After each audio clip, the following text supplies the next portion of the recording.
Thank you. Good afternoon, everybody. Hi, good afternoon.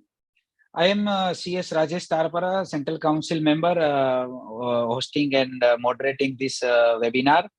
I welcome you, first of all from across the country. Thank you very much for giving support and joining this webinar. Friends, it's a matter of great pleasure to us that we welcome you all on this fifth webinar on Master Series webinar that is known as a Triple E. Enable, evaluate, and excel. Friends, as you all are aware that the Master Knowledge Webinar Series Triple E was launched in 24th National Conference of Practicing Company Secretary held at June 17, 2023. Three of such webinar has already been successfully completed and overwhelmed by all the members across the country. And friends, today we will discuss on the webinar that is known as a SEBI LODR and with special emphasis on the regulation 30s. Friends, you are aware that the SEBI is a premier body in the country that is taking care of the interest of various stakeholders in capital markets and special take care of investors at large. Friends, socio-economic balance of the country will be maintained only when the well-being of all the stakeholders is being taken care of. And SEBI, along with their stock exchanges and intermediaries like CDSL, NSDL, NSE, BSE, and DPs, they are taking care of all the economic capital market investors and stakeholders. It gives me an immense pleasure to introduce and welcome our today's faculties and stalwart CS Ravi Verma, a member of ICSI, and he is also currently associated with Bandhan Bank as an assistant company secretary. Sir, welcome you on this webinar. Thank you so much. And with your permission, I just brief introduce you. He is also member of CEI Corporate Governance Task Force of ICSI, and also a ICSI Governance and Sustainability Standard Board. He is also member of ICSI Task Force on Proxy Forms. He is also IICA Panel for Corporate Law Expert Committee, and besides all, he is also on members of many committees and forums constituted by professional body like ICSI as well as ICAI. Friends, he has written many articles on various magazines. He is also regular faculty to all three professional bodies and other forums. And he is a certified corporate law expert from IICA. His professional experience includes working with various well-known companies like ITC Limited, Texmaco Rail and Engineering Limited. Sir, with your enriched knowledge, I am sure that today's webinar and all the attendees will enrich their knowledge, and it will helpful all of them to solve their day-to-day problem in pertaining to SEBI LODR. So with this brief introduce, I hand over to you, sir. Please welcome you and carry on, please. Thank you so much, Tabraji, for this introduction. And thanks to the ICSI, my alma mater, for giving this opportunity today to interact with you on the very recently, you can say, the hot topic which we all are discussing, perhaps in the larger scale in all the corporates, about the SEBI LODR changes. And I must commend the initiative taken by the ICSI for this Triple E series, which is basically to make Excel, because as we all know, the profession of the company secretary is the torchbearer for this enactment of governance in the corporate sector. And that perhaps our institute is committed towards. So I commend this initiative, and thanks to ICSI and the entire team once again for giving me this invitation for this wonderful interaction with the members on the topic SEBI LODR changes.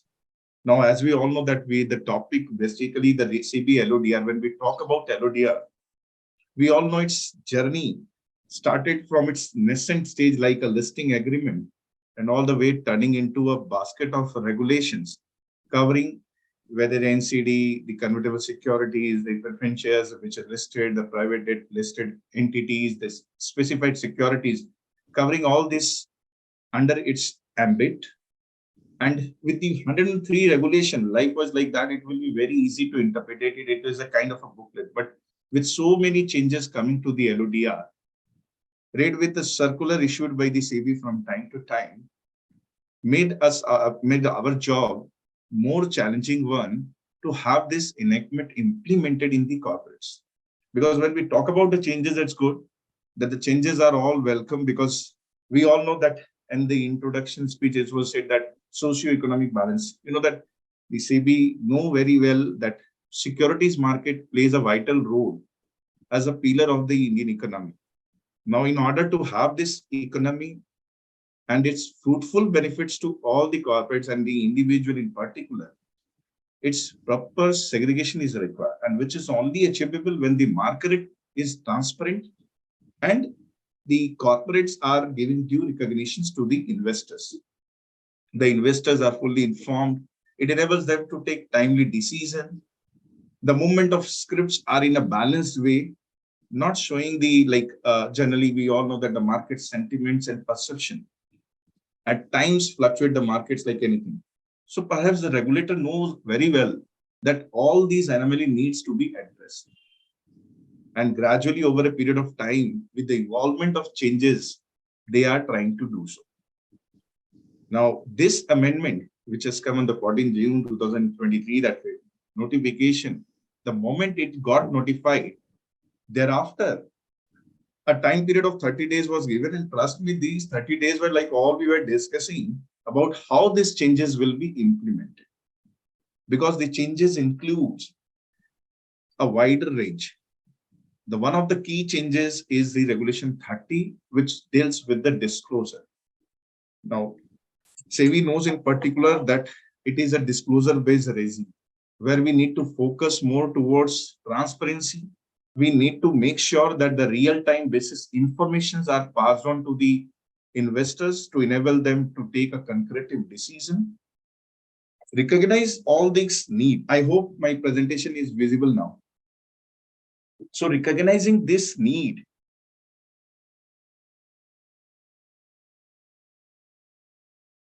the SEBI has tried to ensure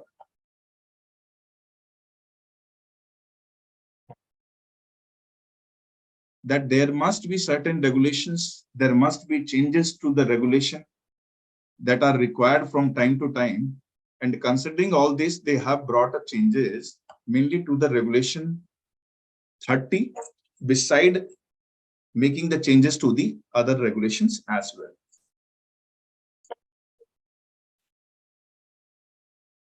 I think I am facing some technical glitch in sharing. Mr. Vinu, technical team, ICSI, can you help to speaker to share the PPT because it is flashing.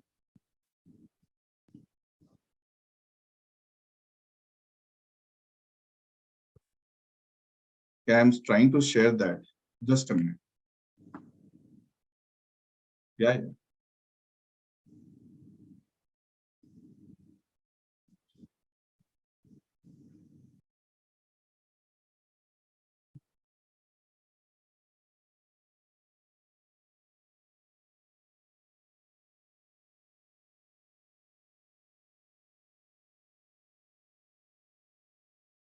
I think it's visible now.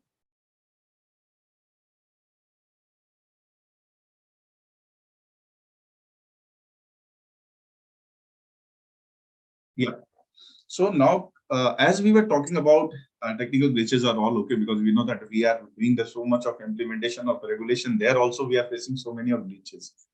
So like when I'm coming to the disclosure-based regime, what the SEBI thinks of, the SEBI has brought up, like, in order to keep the key four principles in mind, that the first is that this is the time when the self-definition is required.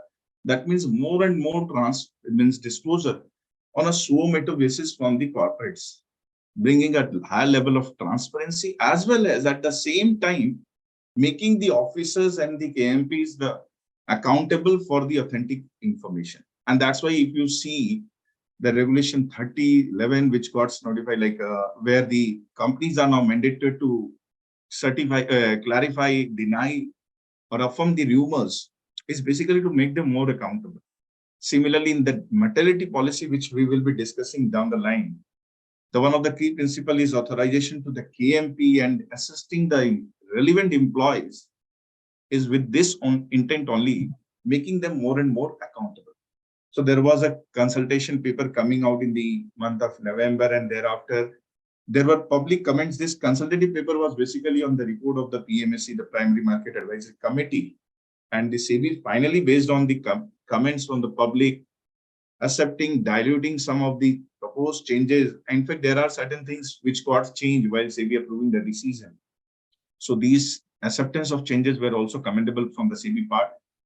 Finally, its meeting in the March, they have approved this regulation notified, and then regulations got notified in the June. And finally, we have got a timeline to implement it within a period of 30 days that the corporates are required to implement all those changes. Now, what are the changes? The changes basically relates to, if you categorize the changes, in my sense, I'll say the changes relates to the directors related changes, KMP, SMP. Because when we will move from this slide to the next one, we will see there are certain changes relating to the filling up of vacancies by inserting new regulations 26A. There are changes like when the MD in disposition is there, you need to make a disclosure to the stock exchanges. SMP, the senior management persons have been included in many, you can say the part of the SEBI regulations, be it like their change, be it like their resignation, or be it like in the fraud, default, etc., or agreements where they are entering into. So the SMP coverage has been very widened by the SEBI, considering their role and the importance in the corporate. So these are the changes which relates to the directors and KMP. There is, of course, the one major change for which we all are discussing through threadbare discussion is the disclosure under Regulation 30, bringing a requirement to have a policy for determining the material event, that what exactly can be the material coming out with the.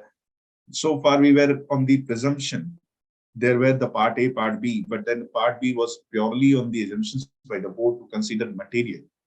So that was a sacrosanct objective, you can say, having the different interpretation by the corporates. Now, basically, to have this uniformity, they have quantified, this quantitative criteria have been included as to what can be construed as material without any application. Then there are certain relating to the compliance, which we basically do, say, for example, the filing of CG report, where there's an introduction of IT-related security breaches incidents, which they have included in that part, giving some privileges or rights to the shareholders. Like for the ratification of special rights, the SEBI has inserted a new regulations. And then for the purpose of slum cell, etc., we all know there exists provision, but there was no such mechanism under the SEBI LODR, which has been introduced with certain more restriction. So that 37 has been inserted in the SEBI LODR. And then there are certain changes which are relating to the annual report and the business responsibility and sustainability, where they have included the core system, the BSR, SR core, which have been more widened. The format has been revised considering the 9 key principles and making it more industry-specific sector.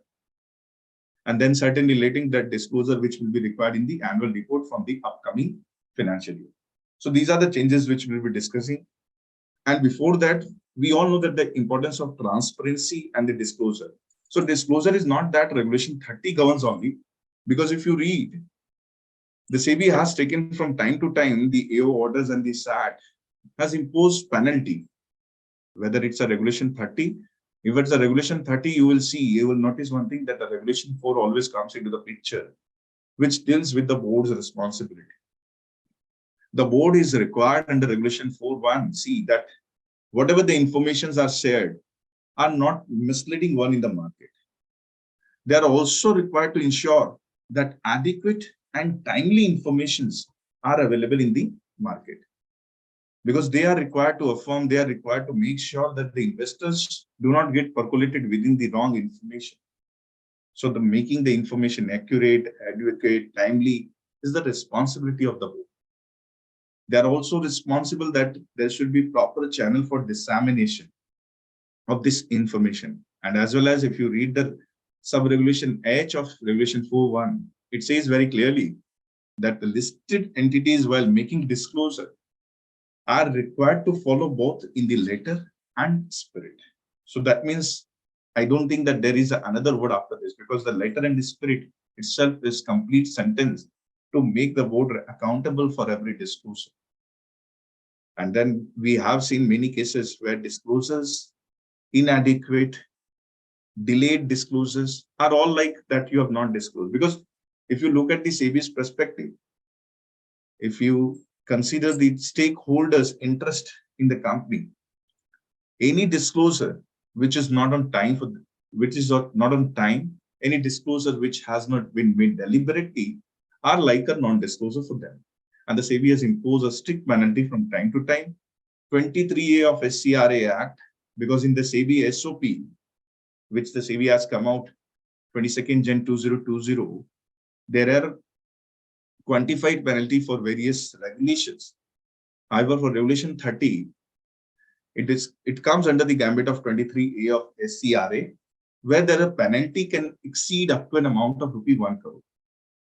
So that in the case-to-case basis, the SEBI has taken a different stance, and on the basis of adjudication, they have finalized this quantum of penalty. And we have seen many cases, if there is a non-disclosure by a day, there are inadequate disclosure, the SEBI has taken from time to time many cases. In fact, the wrong disclosure recently, 2 months back only, one of the incident, the wrong disclosure, that means there is a typo, inadvertent error. The SEBI has made an investigation into that. And on the basis of outcome, they continued with the penalty amount as decided. So this becomes very important considering the interest of stakeholders. So disclosure is not per se from originating or emanating from Regulation 30. The Regulation 4 is the mother one for ensuring that the disclosures are timely and accurate. And same is there is a sub-regulation 2, which also makes the disclosure and transparency one of the pillars for governance. So these are all about disclosure. Now, before we take the Regulation 30, let me just take you, because you know that we'll try our best considering this timeline to make sure that we are quite abreast with all the changes what has been proposed and already notified, already in place by the SEBI. So we'll come to the disclosure part. Before that, I'll just take you through the first of that. We'll cover the directors, KMP and SMP related changes. That what exactly the changes has come and what are the actionable we are required. So as I was saying, directors, if you look at this, timely fill up of vacancy, a disclosure on resignation of directors, KMP, SMP, the continuation of the directors on the board, and then indisposition or unavailability of MD or CEO. That you can classify as the directors related changes or the changes which relates to the KMP, SMP. Now, when we come to the vacancy part, you know that we already know that there is already a regulation in place, which is 17(1)(c) relates to the appointment. That says whenever you are appointing any director, like MD or WTD and manager, etc., their appointment should have been regularized within a period of 3 months or the next year, whichever is earlier. That already exists. Similarly, the 25C says that where the ID resigned or removed, the vacancy should have been filled up within 3 months. So that relates to the other directors. But what exactly is all about, if we look at the MD WTD, is the regularization. For the ID is a fill-up of vacancy. But then LODR has not so far addressed the vacancy caused on resignation. Say for example, caused due to the vacancy in the position of a compliance officer or KMPs like CEO, WTD, MD, manager, that what exactly the time frame should be.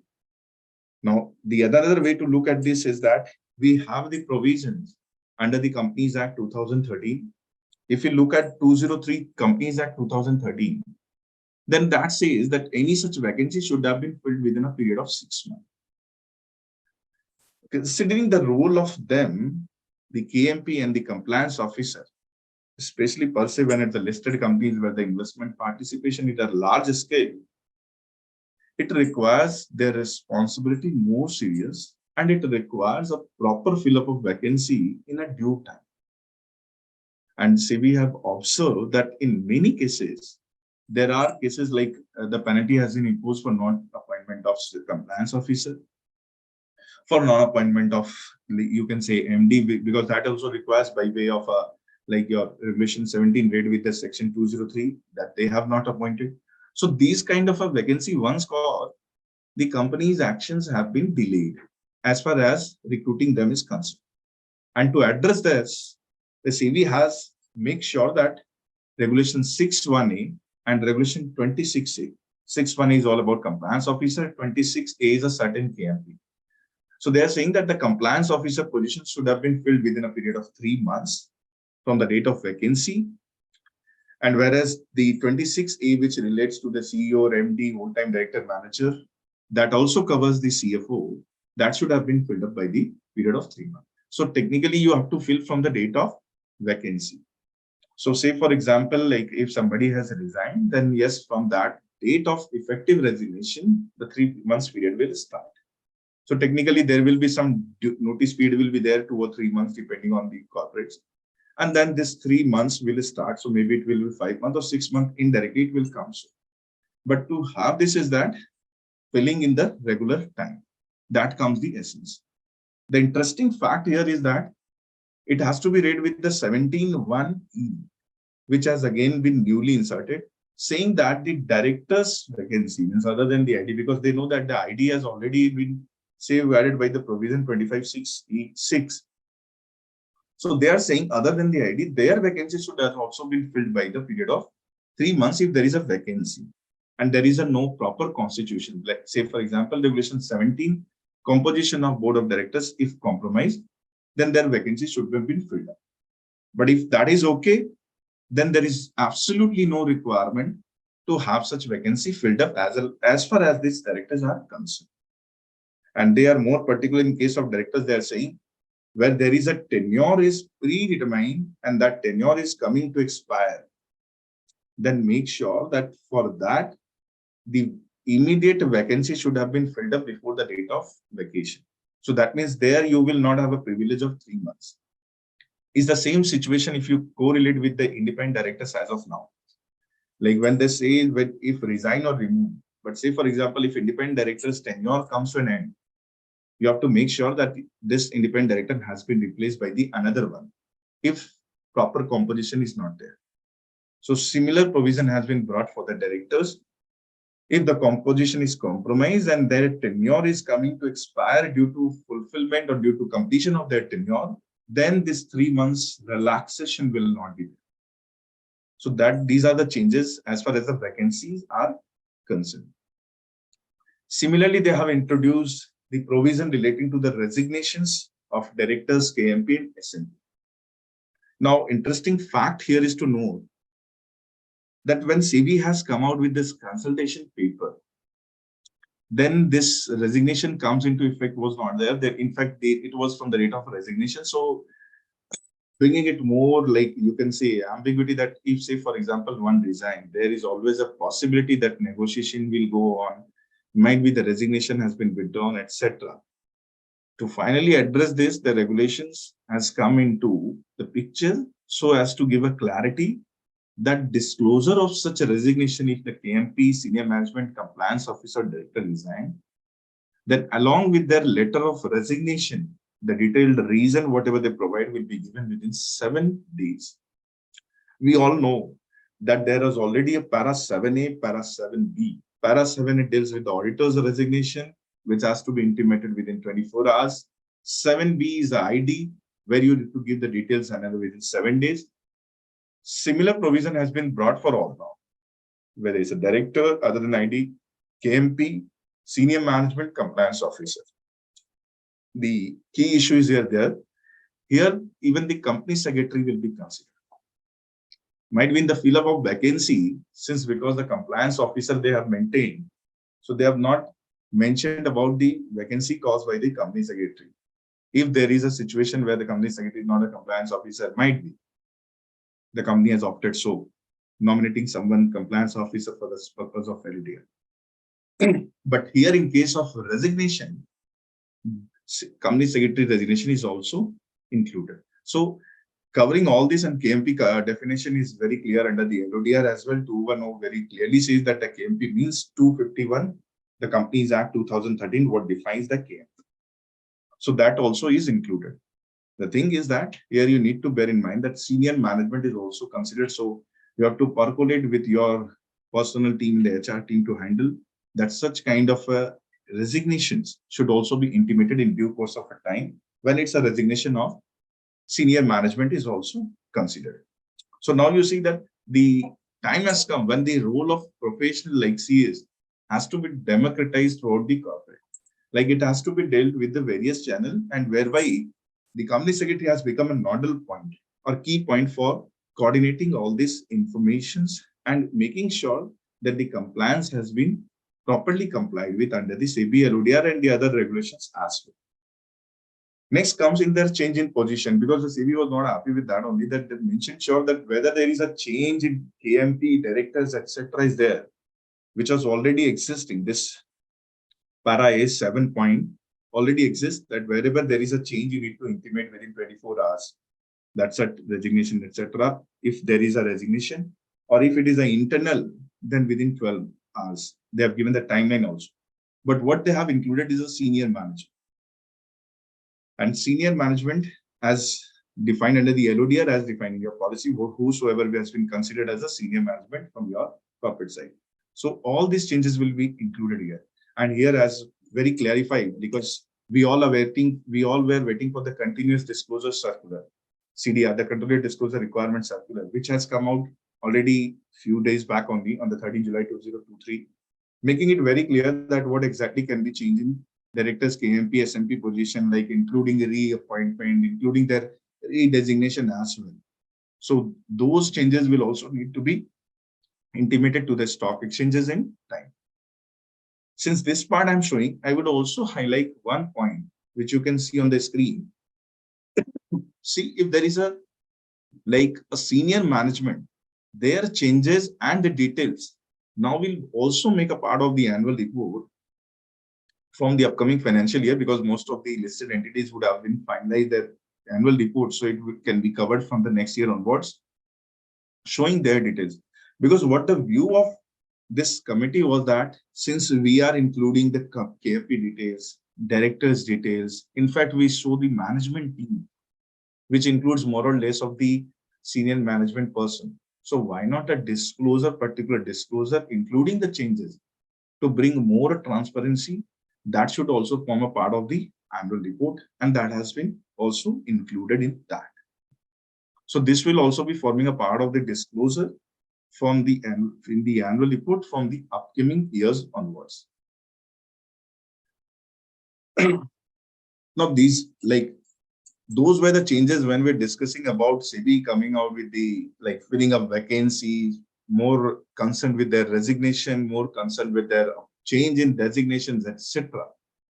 At the same time, they have introduced one of the key issues, which was quite prevalent in, you can see, where there is a founder director concept, where there's a chairman emeritus, or you can say where there's permanent directorship.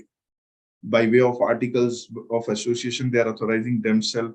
So these they have wanted to address. And they have addressed in a way by bringing in a regulation whereby they are saying a once in 5-year ratification is required. You can say indirectly it's a kind of approval for the continuation of a director, those who want to continue on the board with a perpetuity. That means no more permanency on the board. Especially for those companies only, because they are further categorized by this regulation 17(1)D, which has been inserted newly by this SEBI LODR amendments. They have brought it very clearly that it is effective from 1st April 2024. The continuation of any such director will require once in 5-year approval. So what best can be done is either you appoint for the period of 5 years, because see, there still exists a provision under section 152 that yes, you should have a 2/3 directors liable to retire by rotation, and actually out of them 1/3 should actually retire. So still there still exists gap where we can have a directors who cannot liable to retire by rotation. So in order to curb these practices that also should not be allowed, SEBI has brought this provision and making it more clear that there should be some legitimacy to provided to be directors who are serving on the board. So this the regulation, this approval will require the mandate from the shareholder, and accordingly, the shareholders, the continuations of their mandate on the board will now enjoy the privilege for all the directors. So this has become very clear, and they have mandated also the proviso clause of this have made it very clear that post 31st March 2024, if there is any director, such directors, that should have been required immediately after this financial year, any general meeting whatsoever the shareholders will be having. So that becomes an actionable for those companies where such directors are there. They maintain the exemptions there because the exemptions in any ways, if you look at the scenario, the MD, whole-time director, ID, their tenure is already fixed by the law where there is a 5 years. The manager becomes irrelevant because there is a tenure like in any case, they'll not be coming under the gambit. Then 152, they are saying that those directors who are retiring by rotation, and we know that once in 3 years, generally their approval will come to the shareholder. And if that has been complied with, they are already exempted. The directors appointed pursuant to the orders of the court or tribunal as provided in the third proviso, they have made it very clear that they will not be covered under the applicability of this regulation.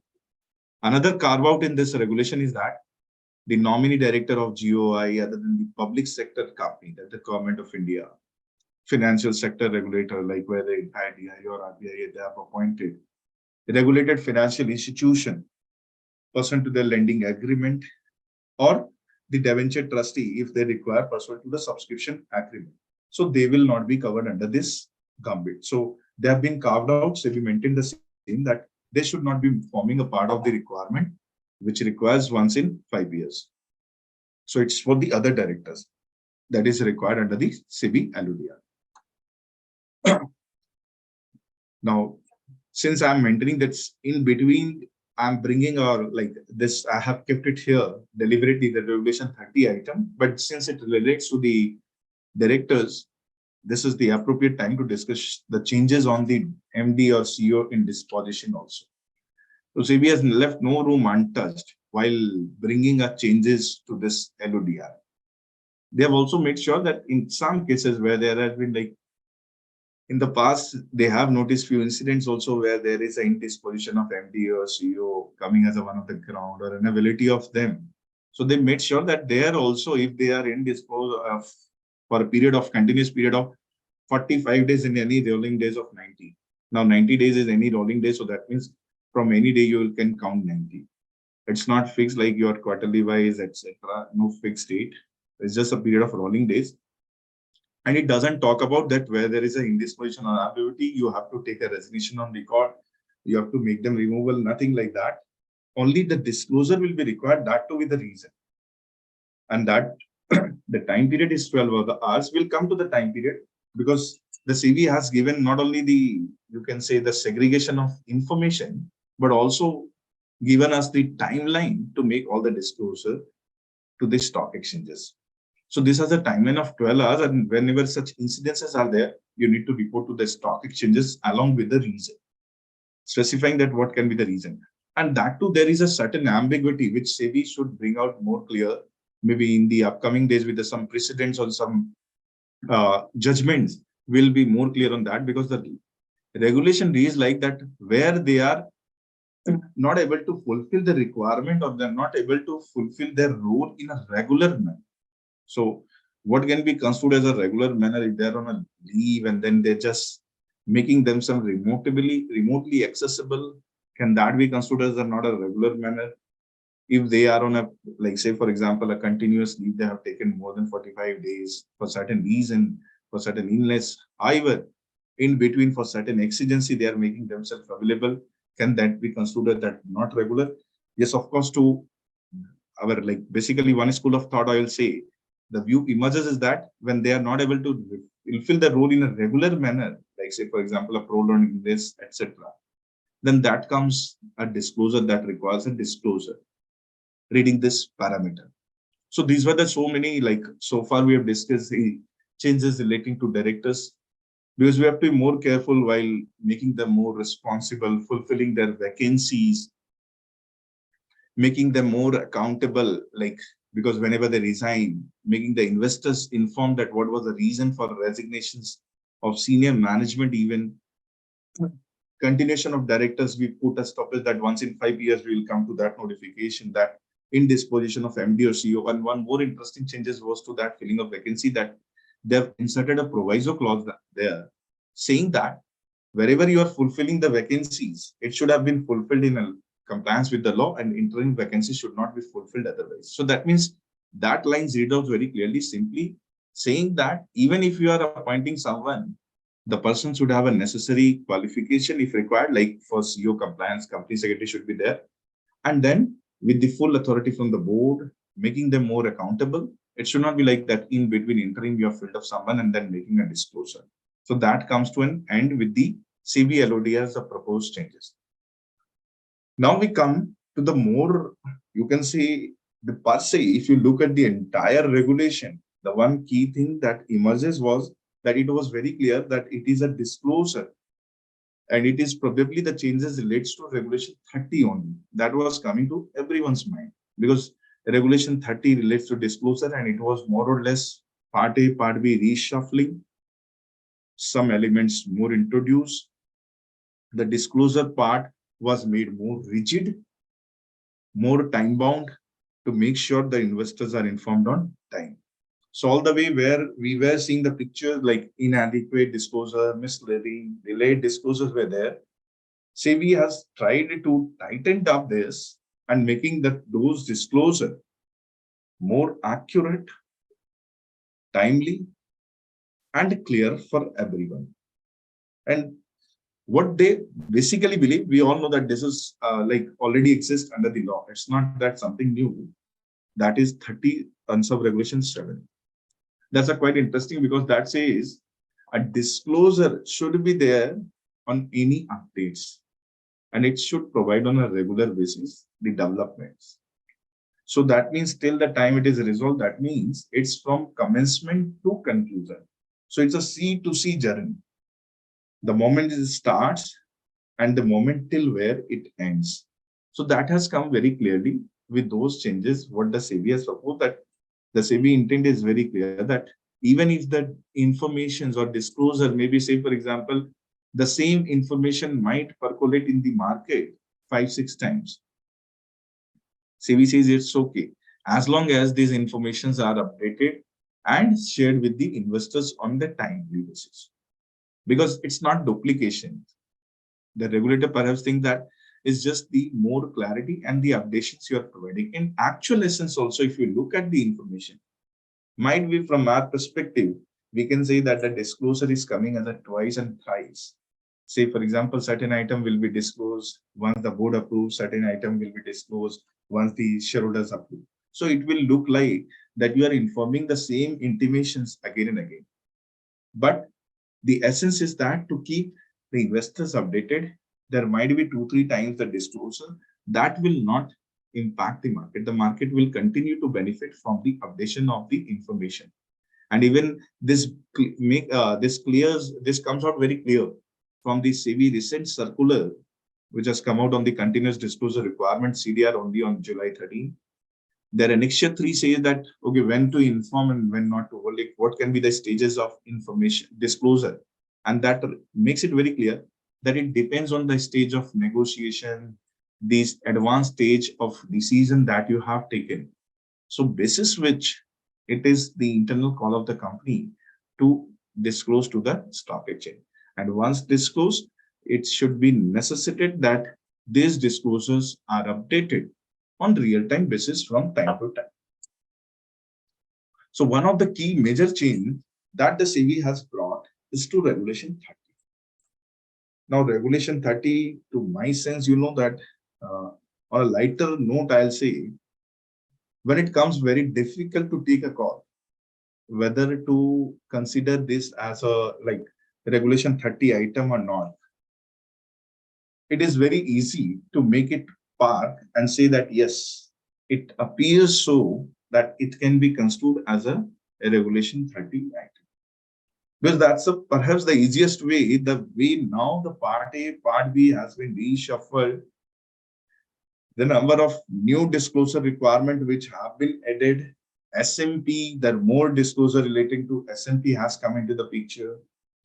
There are certain disclosure which were not clear, now becoming more clear with the SEBI clarifications like rating and all, where reaffirmation, etc.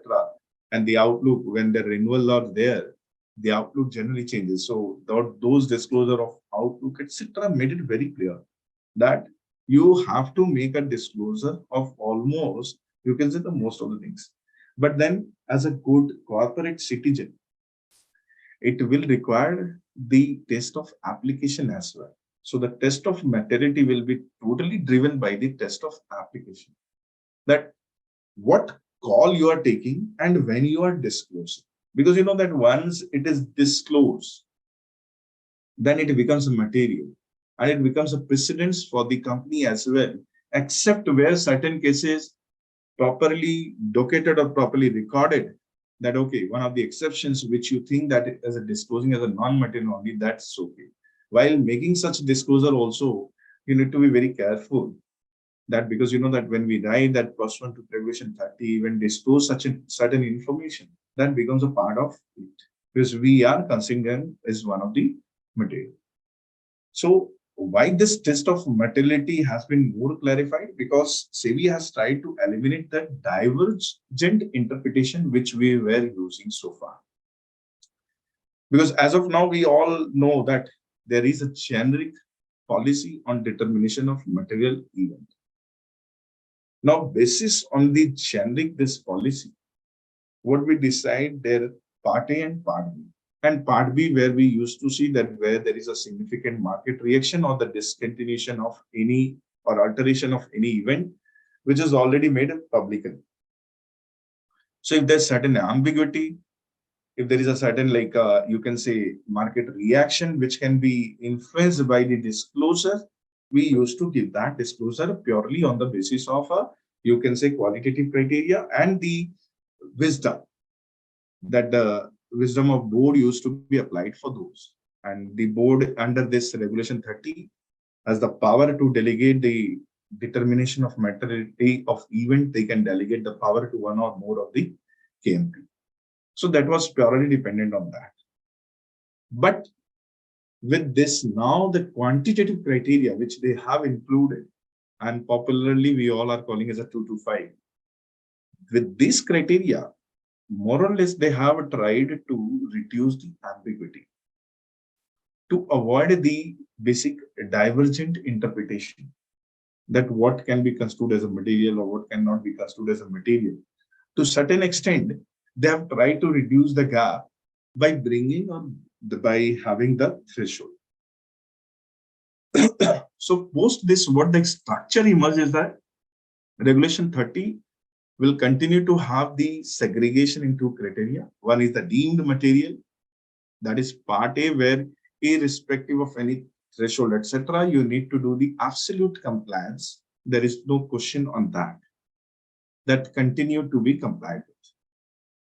And the second one is on the test of materiality, where you will apply this test of materiality. You will see the quantitative that the SEBI has prescribed the threshold, whether they fit into that or not. So what exactly those are? The discontinuity continues the same, significant market reaction continues to the same. The alteration is that where the value or expected impact which will come and which can have the market turbulence, means which can generate a significant market reaction. That also needs to be covered here. And that has been deliberately included to make the materiality determination more simplified. So what exactly the criteria is? Criteria is the omission of an event or information whose value or the expected impact. So you have to see from both the perspective. When there is a already determined event and you know the quantum, the exact quantum is determined, that it means the value. And when we talk about the expected impact, so that means it has to be analyzed by way of a various mechanism. So no longer, as I was saying, no longer you can say that it will be purely that the role of a compliance officer to see the policy itself which we'll discussing in the upcoming slides, the SEBI has deliberately included in the SEBI policy part the mechanism to assist the relevant employee with the intent to have the awareness at the bottom level. Means it should percolate throughout the organization that what exactly the mechanism to ascertain the material event or information. So the quantitative threshold, they're fixed for this. The expected impact has to be figured out because that will purely be, again, when one material means, into my mind, when one threshold is quantified, the another threshold still remains to be applied with the applicability, which is expected impact, which will depend on the various parameter which you will adopt. Because there will be certain things for entering for future agreement you are entering into, where there will be what will be the exact revenue, whether in that you have accounted for the changes in economies of scale, whether you have considered the changes in the regulatory policies, etc. So that will be accounted for when you are considering the expected impact. So that will still, whatsoever the situation is, one remains to be tested with the application.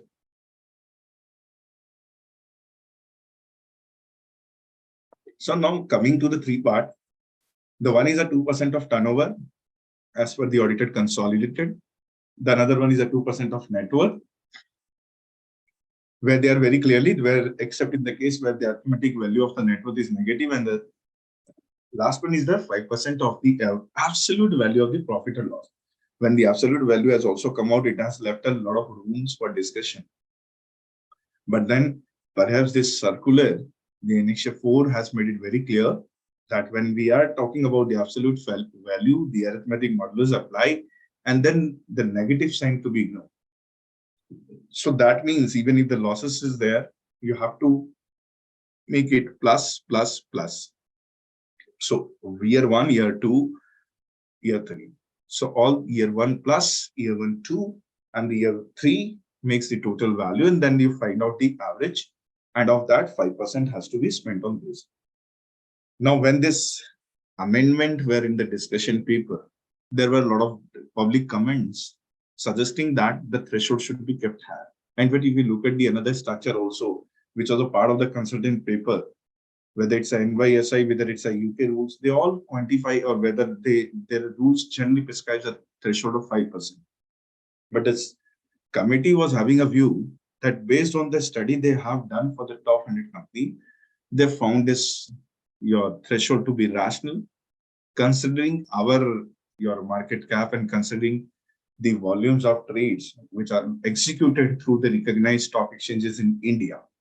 So that has been kept as a threshold 2 to 5, and this absolute coming more clearly from the circular.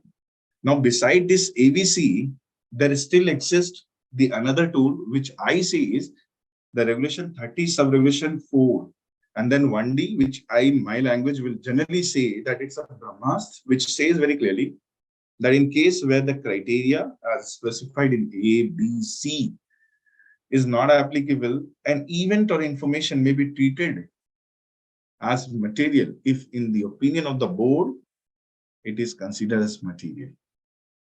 So irrespective of those thresholds, they have given one more clear picture that whatsoever the value is, still there is a one more rider, the Brahmas, which I say that maybe they are not getting covered into 3 of this threshold, but still it can be considered as material.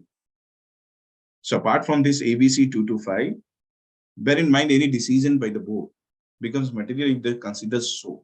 But while the board considers so, we being the compliance officer, the corporate professionals need to be very careful, because as a prudent practice, we are a guide to the board of directors, where the proper advice from the compliance officer is required that once it is disclosed or one is considered as a material, there should be some definitive parameter. Because otherwise, if you consider it as one of the case and just make it as a material, it becomes your precedence for the upcoming event as well. So that clarity should be there. The board of directors should be very careful while judging or while adjudicating that whether it's a material event or not. Now, when 5% average profit I was telling, the one of the another discussion was that why there is a need to have this, because turnover and net worth is already there, like the other parameters of country, Western countries prevailing scenario. The thing is that here, instead of 2, they have kept a 5 because it is a, that their view is that we are operating and where bottom line is very important. And bottom line gets fluctuated over a period of time because of a cyclical nature. So there, probably they have kept a higher threshold on the ground of the same. So these threshold will become a part of our policy, because in order to have or in order to judge this as material event, and there has been, like, once this comes into the picture, many events or information which earlier of were not of part B, because part A still remains the same concept, that is absolute compliance deemed material.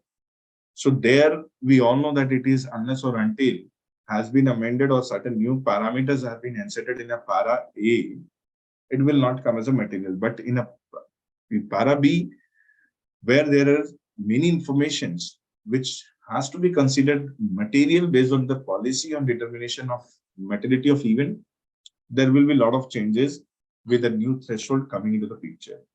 Might be certain informations which were not earlier disclosed as a material event or information will become so now with those changes. So the changes coming into the effect of 14 July and making it very clear that any continuing event or information which becomes material pursuant to this notification shall also be disclosed by the listed entities within 30 days. So obviously, again, there is a second room of thought that we all were discussing in a different basket at 13th August or 12th August, but then 13th July circular make it very clear the CDR disclosure, the continuous disclosure requirement. The timeline to make such disclosure public is 14th of August. So they have given their timeline to make such dissemination of the information. Now question comes, what can be the continuing event or information which becomes material? It's very, like, we all can judge it very easily that continuing event or information does certainly refers to the one which has not been intimated in past. That is the first requirement. The first is not disclosed in the past. The second is a continuing one. And third, that it is material. So you can look at all this information, that these informations were in past and these informations are continuing one and are material. So if it means qualify all these 3 parameters, it needs dissemination. So unless or until it is not continuing one or it is not material, you don't need to. So even say, for example, if it is a material, it becomes material now, because if it is not, you are not saying it's a continuing one. So that means it's becoming material now.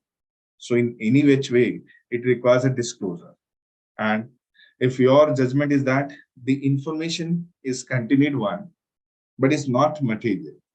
So if it is not material, they are not going to ask you the disclosure of the same. So it has to, means you can say qualify in both the twin criteria to make it for a disclosure. Now, there might be certain situations, a question might be coming in mind that, let's say, for example, hypothetically, a certain event which has happened post this notification, and then by the time they are saying the 14, they are coming into the picture, and then from there on, it requires a disclosure. But the event, what happened or what disclosed, was resolved or closed also. But then still, I would say, in such a practice also, if those are a material, you should have a, like, as a good practice also, you can disclose saying the status, because more so, whether it's a regulation 30, whether it's a circular July 30, that both that's Annexure 3 and the regulation read together makes it very clear. Whatever the informations you are disclosing, the stage of informations or the current status of that informations is appropriate to disclose. So that not a restrictive criteria that you cannot say that, okay, I'll not disclose those events which happened in between. So that still the room still opens for you that you can choose that whether to make a disclosure. And as a good practice, it should be. It is advisable because this should have been, because the intent of the regulation has to be read in a broader sense, as we have discussed at the very beginning. The regulation 4 subsection 2 says very clearly the obligation to make disclosures should be followed both in letter and the spirit. So all those existing disclosure, how you will identify, we will identify, we'll get to know, because you know that the part A means the para A and para B has a lot of huge information. The scope is very wide. So all those informations with the concerned relevant people has to be collated. It needs awareness, because it is a properly, like it will be like you say, if you really need an implementation of a regulation 30, but it requires a proper training, and then it could have been implemented properly. So it's not possible without having a training to have this implementation. And for this, it needs to be. So in order to curve all these informations together, that what can be this existing material, even the information which require disclosure, again, you need to correlate, means segregate first the departments and then getting in touch with them, making them aware. Then basis on the collation, there can be a call to make a disclosure. And that we'll get to know when we will discuss the part where the changes has come, what had made it material. So those things that needs to be educated towards the your employee level, those who are concerned with the day-to-day handling of the sensitive information. So it's the time for the sensitization of employee for the sensitivity of information. So that's the regime we are moving to S2S. Now, before we take up the para B, para which part para A, para B changes, let's see that once it has come into the picture, what can be the relevant changes that are required? The changes will be there in the materiality policy, and the changes are required more so because the timeline has become more rigid. SEBI has not only limited itself to the para A and para B reshuffling. What they want basically is the timely disclosure, making it very clearly that certain informations, because as of now, there was a 24 hours of timeline, except for certain items of para A, where there was a 30 minutes from the board meeting. So rest of the time within 24 hours with a reason for delay. Now they are saying it has to be filtered into 3 categories. One is that within 30 minutes from the closure of a meeting, where you are deciding the item at the meeting itself and considering those items at the meeting. So those items, it has to be disclosed within the 30 minutes, irrespective whether it's fall under 12 hours or 24 hours.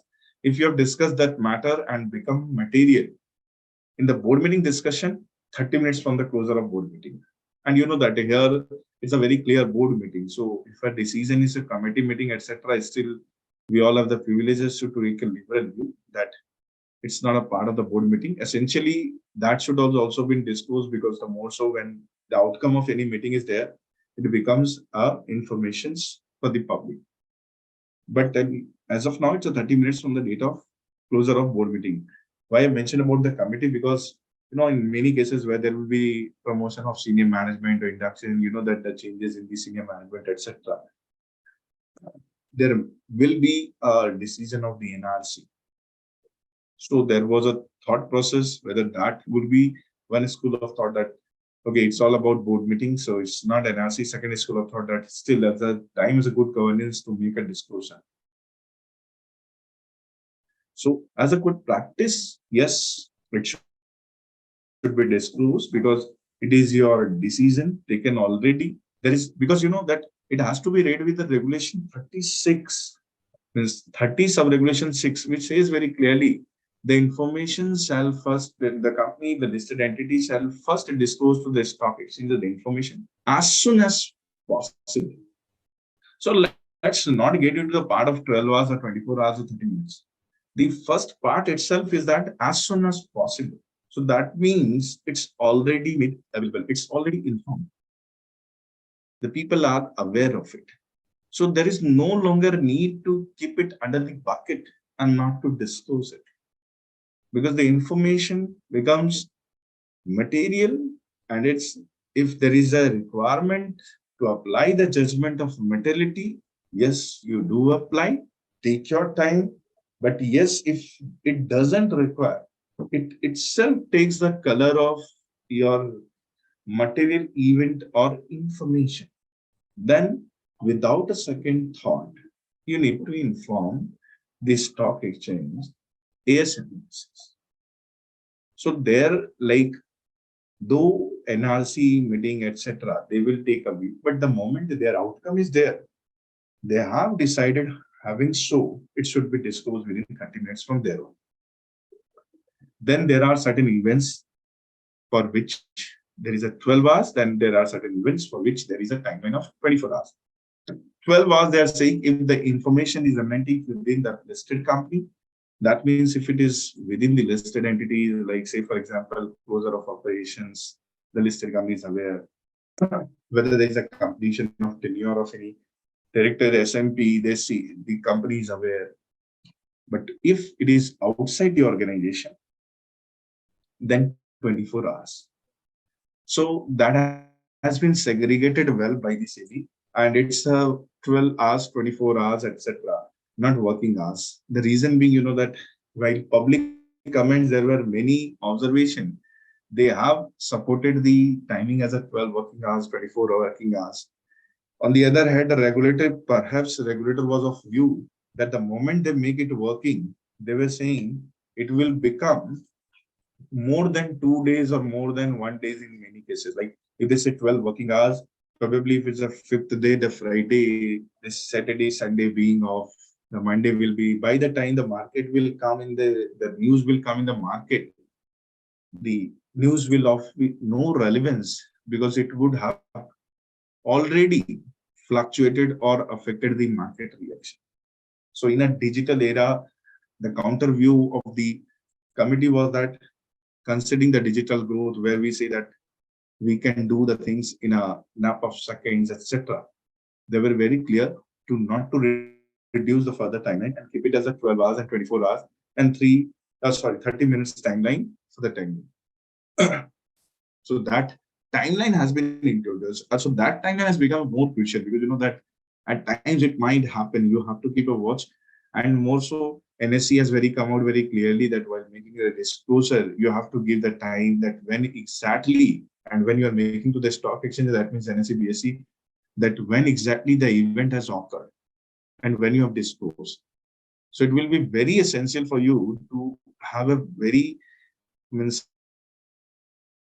you can say, diligent approach towards the determination of material event, as well as at the same time taking care that what exactly you'll be disclosing is at the right time or not. Because any delineation from the disclosure at the right time might be fulfilling your obligation of 24 hours. You are informing at the end of 23rd hour, doesn't matter, you are well compliant with the law. But then the event occurred, you are saying the timeline this, and then you are informing this. It becomes at times that you are actually have taken an approach which is not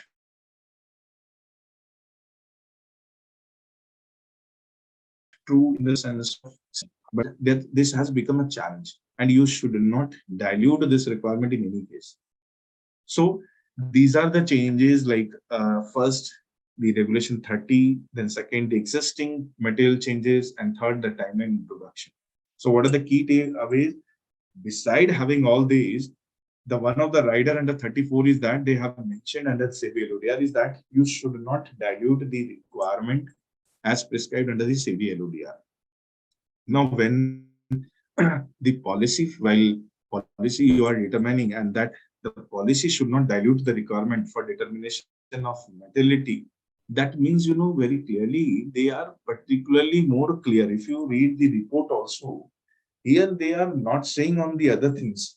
They are more clear on the determination of materiality, the threshold they have given. You can have more rigid approach.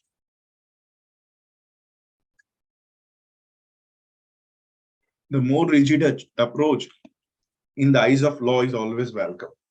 Because if you are taking an approach which is more restrictive or which is more, you say, conservative approach, that you are considering material something with a lower threshold, what the law has prescribed, is always welcome. But you can't have a liberal approach towards the determination of materiality. That is what exactly they are referring to with the insertion of Regulation 34 and Sub-Regulation 2, that it should not dilute the requirement. Another thing is that the policy should have the mechanism to assist the relevant employee. So the moment this second proviso has come to 34, that provided that such a policy for determination of materiality of events shall assist the relevant employees of the listed entities. But what exactly the assistance is required for is in identification and potential impact and reporting. So that means they are not actually determination authority. They are responsible for its identification and its reporting. To whom? The authorized KMP, who are authorized under the policy, to ascertain its materiality. So that percolation, that awareness should be there among the relevant employees. And who can be the relevant employees? The concerned people. That I'll show in the next slide. And what is required is the disclosure of information, only fit material. Then, nonetheless, as I was saying, the SEBI has kept a rider everywhere. The one of such big rider is there in the Regulation 3011. You know that 3011 says that the listed company may at any time deny, verify, or clarify the leak. So despite all these, they ask you to be more responsible. Like even the regulator as a watchdog, they also wants us to be more vigilant towards all the rumor speculating about your corporates in this surrounding world. So now the role is not only limited within the boundary walls of the corporate, it goes beyond that. And not within the India, it goes abroad as well with those changes. So these are the key takeaways while changes has been made to Regulation 30. What the policy should have been actually a big question, because first, whether we need amendment to the policy, certainly yes. Our policy, if updated post July, there is no harm, because you know that that has come as a within 30 days timeline, and so quite feasible that the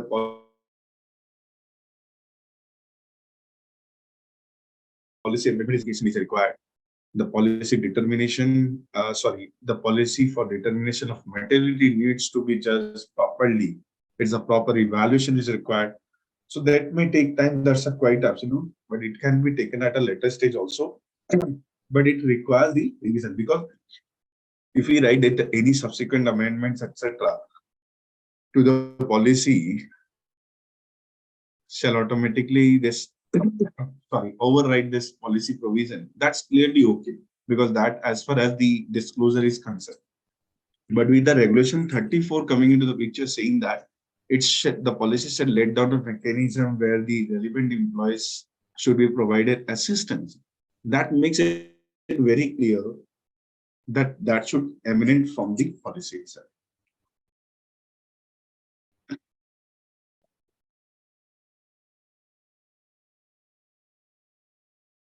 So while having the policy,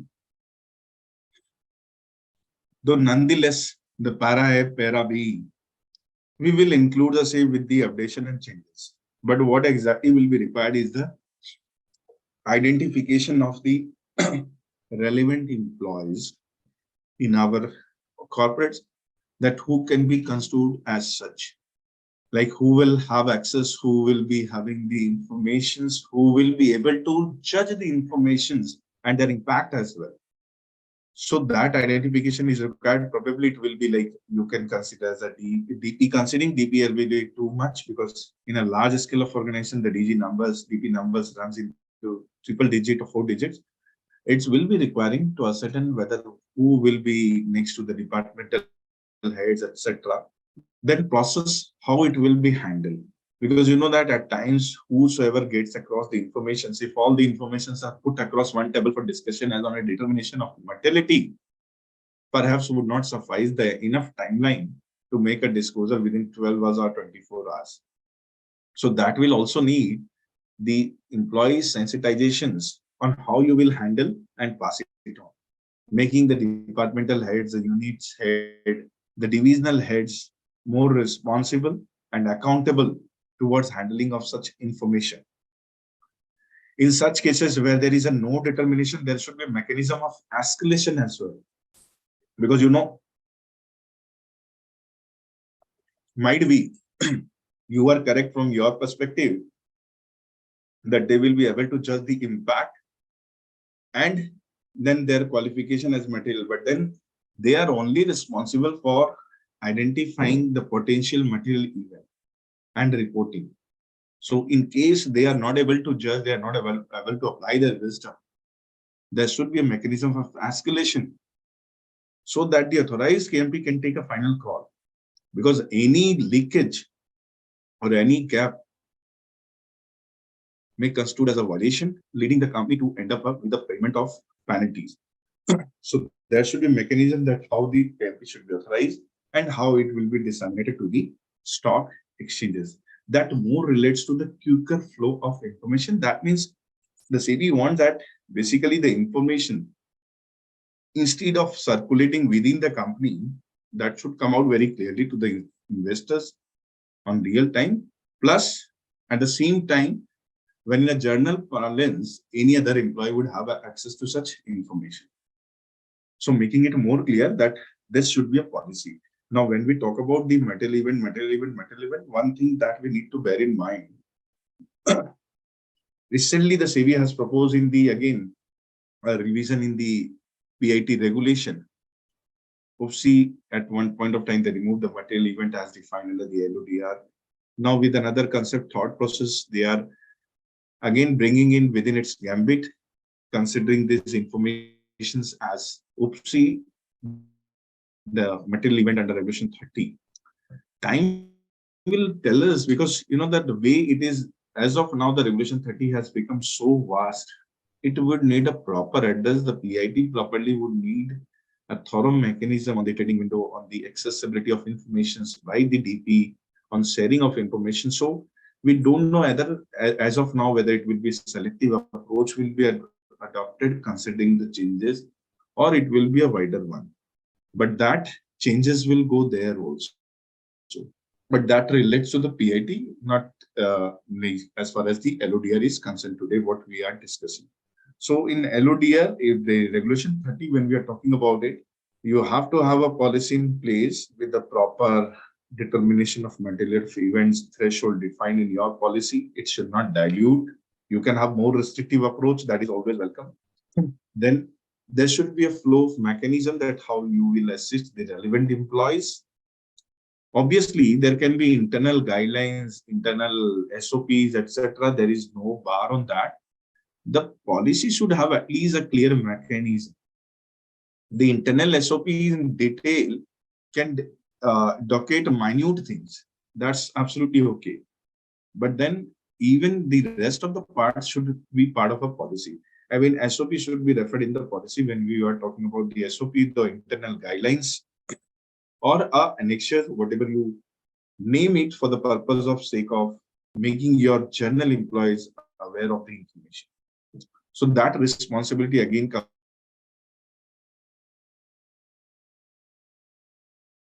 as a wider key to this compliance things under the LODR. You require to disseminate at a larger scale within the organizations as well. And more so, the authorization to the KMP, again, like under Regulation 35, as I was saying, it is to one or more KMP. So those KMP should also be fully abreast with the a regulatory aspect and how the flow and how the information should be disseminated to the stock exchanges, along with a lot of requirements, which again has been incorporated in the part A, para A, para B, right, with the circulars, where circular further require a lot of other things when you are disclosing. Like say, for example, when you're discussing about the fraud, they're asking about the estimate the fraud has happened, what can be the impact, and then further they are asking later on an update, that is what exactly the actual amount of fraud that has happened. So all these things, all these details are to be kept, you can say, ready as a like part of a policy, or you can say as a part of internal guideline, so that you should have informations on real time with a proper requirement under the July 13th circular as well. Because it is not only just to intimate with the proper segregations of each and every head of information. So now when I was saying about Revolution 30, these I said that, okay, you determined as a deemed material, you determined whether it's a material based on the threshold. Now you have to apply the threshold. Irrespective of the threshold, I said that the board can consider any event as a material. The next interesting part is that they are not saying that within the boundary you should be aware. The Revolution 30 sub-Revolution 11 says you are also responsible for confirming, denying, or clarifying. Though this provision was already there in the Revolution 3011 in the shape saying that listed entities may on its own. So far it was may on its own was okay. So it was like a used to be when there is a certain event happening, the corporate used to disclose, or when there is nothing like that, nobody used to be bothered. In fact, there were a lot of, if you read the stock exchanges notification, there were a lot of clarification sought from the listed entities, that there has been a such a news appearing in this media, appearing in this news article, please clarify. So that role was being done by the regulatory, or you can say enforcement agencies, the stock exchanges, so far. Now this regulation, since has been given a new color, and that has a dramatic, like completely changed the onus from those like me has changed to the shall, put the companies under the obligation to keep a watch on what is happening around as well. Because that says very clearly, the proviso to this regulation says that regulation that listed entities are required now to confirm, deny, and clarify any reported event in the mainstream media. And interestingly, the mainstream media is also defined under Regulation 2 RA, that defines the mainstream and which includes the print or electronic mode.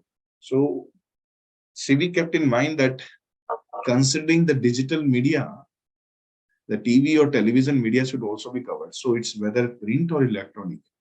They are covering all the newspaper covered, the registered newspaper, news channel, and the content published by the publishers of the news and current affairs content. And then the newspaper or news channel or news or current affair content similarly registered or as permitted. Now, under that jurisdiction, whether outside India. So, not only within the territory, you are covering abroad also. Why abroad? Because they are saying that like larger part of our corporates are having the overseas presence also. So, it's basically required to monitor those events which are occurring there outside also, and to be reported in a proper way. Now, when we are talking about this news stream or like media, what can be that? Like, first of all, the big difficulty is that there are 5-digit newspaper growth from the 3-digit numbers 200 from the post-independence till that present scenario. In fact, the definition of the publisher of news and current affairs content is so wider under the IT intermediary guidelines and digital media ethics code that says even the person is able to interact with the another user, and that becomes the publisher. So you know that in such a dynamic environment where we are in presently in the current ages, it's very difficult to monitor those changes. And you need to have a dedicated whatever the communication team or the media team the company will be handling. And this is probably so far the SEBI has kept a very restrictive view, making it applicable for top 100 from the 1st October 2023 and the top 250 from 1st of April 2024 onwards. So basically, those entities now need to gear up for having a proper dedication team or dedicated team for monitoring those changes, or keeping an eye on those media rumors. Now, the rumors, at least a relief was given that there are again a two criteria here. The one is that it should not be in the journal in nature, and second is that it should indicate the rumor of impending specific material. So there must be some material event already relates to it. The information should be there, and not in general nature. Not in general nature is still like it's a language which is not clarifying or coming out very clear. But then, in a wider sense, it has to be taken that they mean to say that actually it is not a you can say the general news. It should be materiality they are referring to. That first, it is a material event, and second, it is the impending specific material event. That means the ongoing which it relates to. Any speculation that what exactly the company can do after 2 years, that's a completely speculation. Any news which has come out as a haywire doesn't fall into it. What they want to make it very precisely very clear is that which is material in nature, because it's not general. Probably they're defining the negative definition instead of coming out with a positive. And second, the impending specific material event it relates to. So if these criteria met, they need to clarify that yes, whether it's a confirm, deny, or clarifying. There will be a lot of problems with this, because you know that at times there was a lot of discussion percolating around this issue, that there will be some news in the media, say for example about the NDA, etc., where how we can negotiate, or there might be media will come out with the news having certain informations, maybe some information from anyone. So regulator maintains its stand very clear that there should be zero tolerance towards the leakage of information. So they are saying if there is a leakage, then you have to disclose it.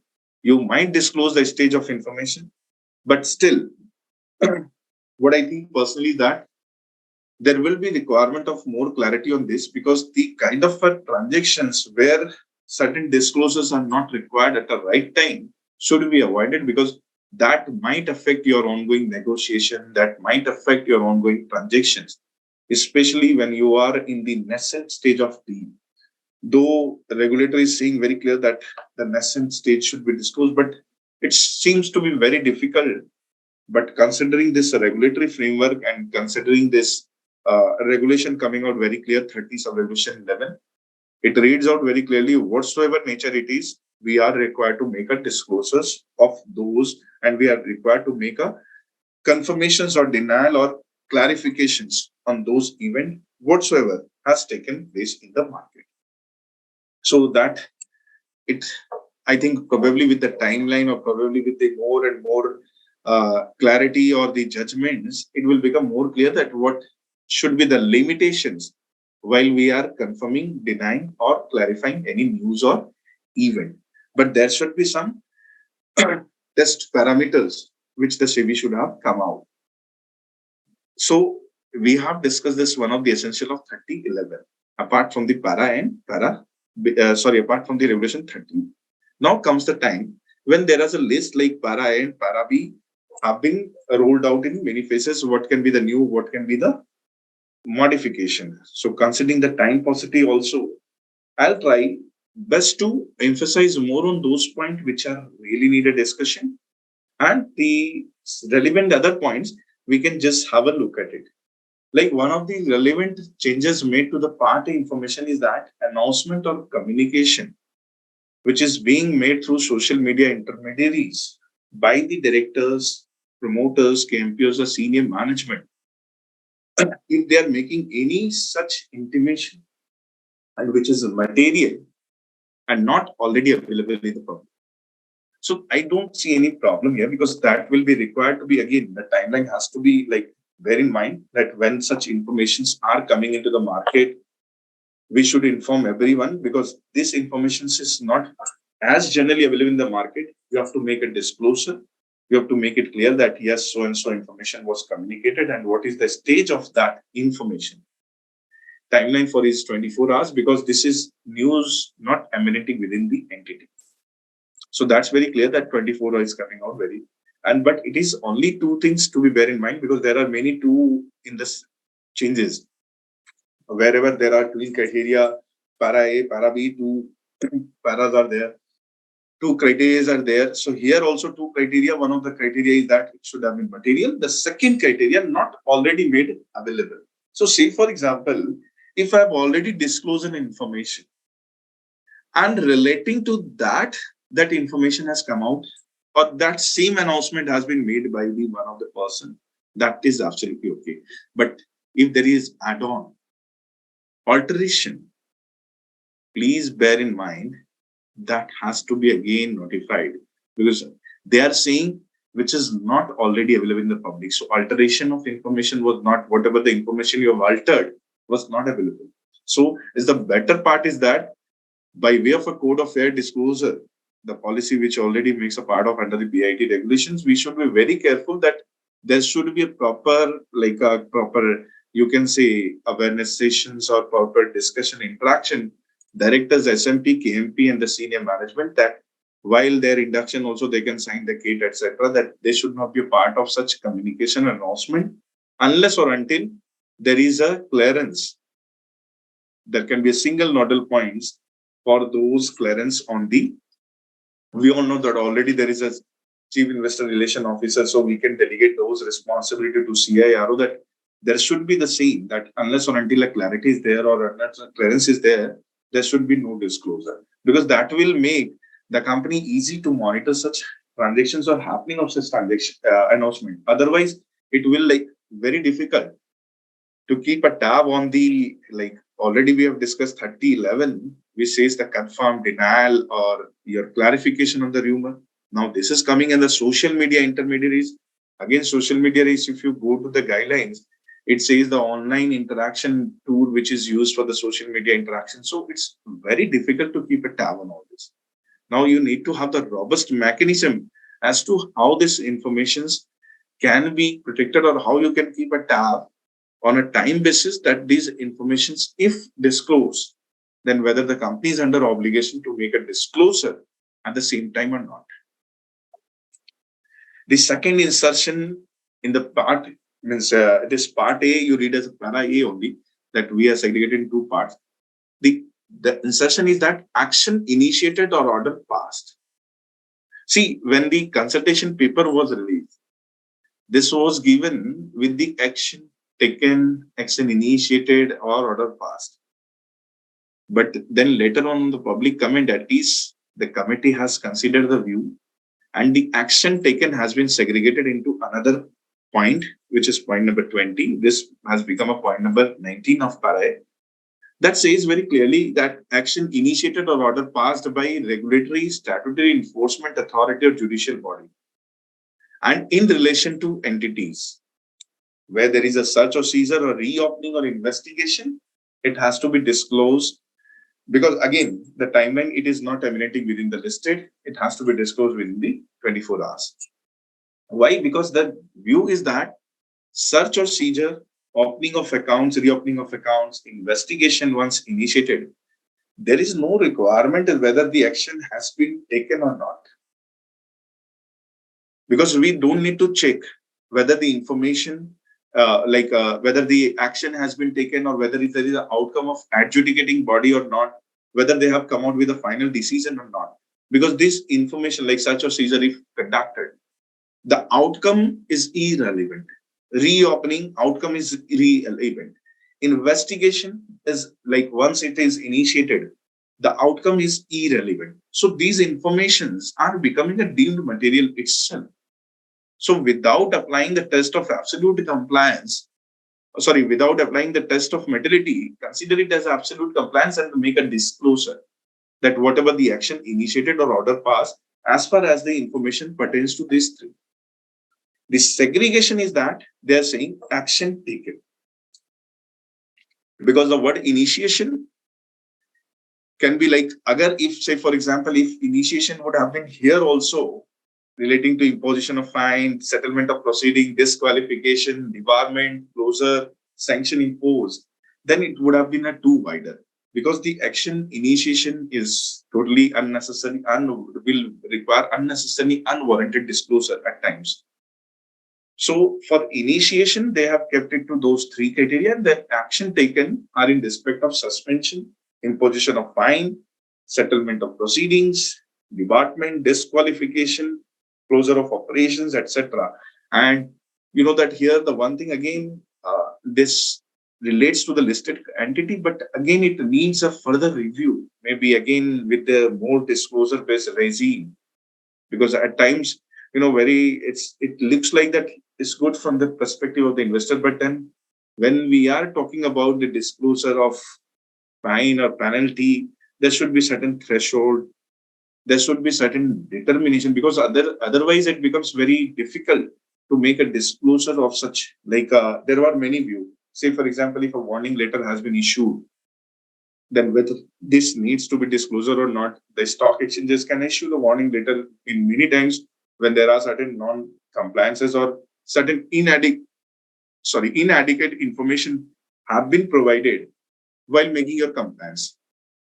The answer to that is yes. Reading the law very clear, it comes out very clearly.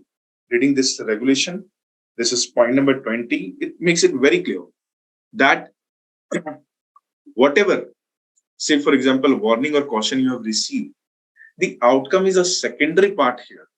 We are not talking about outcome. Is a deemed material, whatever the letter you have received, straightforward, you need to make a disclosure. Similarly, the fine or penalty, if they imposed for a 1-day delay submission, that will also come here. Whether you are taking a recourse action, whether you are seeking a waiver of application, that's a different issue. You make a waiver of application separately.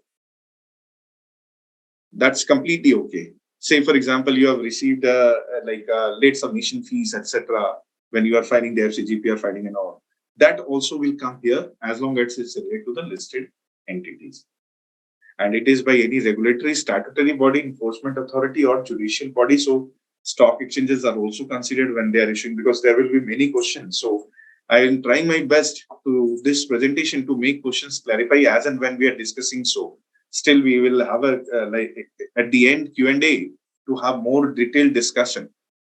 So action taken and order has been filtered out or segregated from the part of action initiation.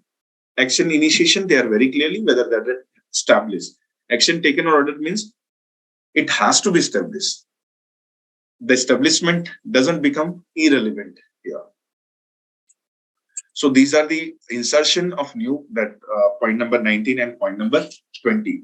Like having discussion, when action taken by the regulatory statutory bodies we are talking about, you know that they are very particular about the enclosures also. Like we all know that when directors are resigning, IT director, they are asking for the resignation letter. Now when the compliance officer directors, the CFO resigning, they're asking the resignation letter. Similarly, they are saying under sub-regulation 13, the new insertion under regulation 30, sub-regulation 13, that in an event which is disclosed by the listed entities, pursuant to the communication received from the regulatory body, statutory body, enforcement body, or any other authority, they should also enclose such communication. So say, for example, you have received the ID demand warrant, etc. You have to give that copy of letter also. Even if you have received the warning letter, you have to enclose that, unless or until it is prohibited. Because at many times, the RBI, etc., when they are communicating, there might be certain restrictions, there might be certain prohibition. IRDA, they will not require you to disclose such communications, which is one-to-one on a case-to-case basis to company. That will be prohibited. Otherwise, if not prohibited, you have to attach that copy of letter as well while making a disclosure. Why? Because they have noticed out in one or two cases, the odd-out cases, and they have formed an opinion that in those circumstances, the company didn't give the proper, clear, adequate disclosure. They have just mentioned that they have received the warning, but there were certain non-compliance consequences which were not properly addressed in that disclosure. And that's why such instances being monitored by the committee, they have recommended and finally was accepted by the SEBI that in such cases where the event is material, the communication is not prohibited, they should also give the communication received as an attachment. Further inclusion in the part A is that voluntary revision of the accounts. We all know that when you are going for the revision of financial statement, it is very well known to the company. It will be on the statutory record for the statutory compliance and the requirement under section 131. So if you are adopting for that, make a disclosure of the same. The another change is that new rating or the revision in rating. So that has come out very clearly. In fact, many were having a question on the ESG rating. So that also came out very clear with the circular on July 13, that making it very clear that even the ESG rating has been granted by the ESG providers, make a disclosure of the same. Even the outlook, change in the outlook, that means reaffirmation. So that was another point of discussion for a long time. In fact, like previously also when the SEBI has reviewed the paper, they were having the view that the rating reaffirmations and the renewal should also be considered in that parameter. And finally, through this amendment, they have addressed the same. The timeline for that is 24 hours because it's not emanating within the organization. So the timelines are next indicated to the point. Next comes is the fraud or default. So when fraud and default was also forming a part of it, like we all are discussing a lot on this also, that how come the fraud or default comes into the picture. My submission will be that it's not new. See, this para, in any case, the fraud or default was there. What was there? It was by promoter and the KM. Right? It was already included. And in the director's part also, and the employees part also, it was a part, the para B part. But now the SEBI has recognized, or you can say they have given the due cognizance to the role and the responsibility of the senior management and subsidiary. So what they have done, making all the way shifted from directors from B to A, making it very clearly that whether it's a promoter, listed company, promoter, director, KMP, senior management, and subsidiary as well. If there is a fraud or default by any of them, that should have been reported. Now, what can be the fraud? Earlier also, it was left open. Thankfully, this time, they have defined it. They have given a reference, but the reference, the definition is inclusive. So you have to interpret it in a broader sense. You can't limit it to the only what they say is the prohibition of fraudulent and unfair trade practices relating to securities markets 2003, where there are certain guidelines in the this PFUTP regulation, which we discuss. It says that it includes any act which is expression or omission or concealment of any information, or you are making a promise without intention to performing it, or you are giving a statement which you believe to be not true. So all these are covered when you are defining the fraud under FUTP regulations. And if fraudulent also should be construed accordingly. Whereas in this definition, interestingly, it says very clearly, but following shall not be fraud. When you are giving a statement relating to the economy, so even if it is not becoming true, you'll not be considered as fraud. So this was on a lighter sense, but then fraud has been at least given a reference, but it is still remains the same as what is earlier, is an inclusive definition covering it's under the gambit that senior management subsidiary, and it also covers the arrest of KMP, senior management, promoter, and director. Now, thankfully, when it was being revised, the public comments based on that, at least SEBI has considered one key point, the essential point. What exactly essential point was that in relation to the default? They are saying default should be related, or that default should have been, whatever the default has occurred, should have an impact on the listed entity. So that means they need to judge again whether it's a default committed by the promoter, director, or KMP senior management subsidiary. If there is a default by them, whether it may have an impact on the listed entity or not. So thankfully, at least now the default straightforward will not come into it, because otherwise the default would have been, because default means the non-payment of interest and principal in full. Again, to the word it has to be read is that in full. So even the partial, etc., you pay and partial you do not, it's a default. In case of revolving facility also, they are saying very clearly, if it remains more than 30 days due, it becomes a default. And probably this is in line with the 2019 circular of SEBI very clearly, that what are the reporting you are required when there is a default. So fraud and default gambit has been divided. Now we will take the para B informations where you need to apply the test of materiality. See, so far what we have discussed is irrespective of threshold. Whether it's a fraud of rupee 1 or fraud of rupees 2 doesn't matter. But now we will be considering as a para B informations where you will test the materiality. You have to check the threshold, or otherwise where there's a significant market reaction on it. Like one of the key changes in the point 1 itself is that they have totally changed this. Earlier, this was that the company were required to disclose if there is a change in the nature or in its character. Then they will be required to disclose if they are entering into arrangement, etc. But now it says very clearly, where there is an arrangement for strategic, technical, manufacturing, marketing tie-up, when you are entering new line of business, closure of your business and operation of any unit, division or subsidiary, you need to make a disclosure. But again, you have to check first whether it's crosses the threshold or not.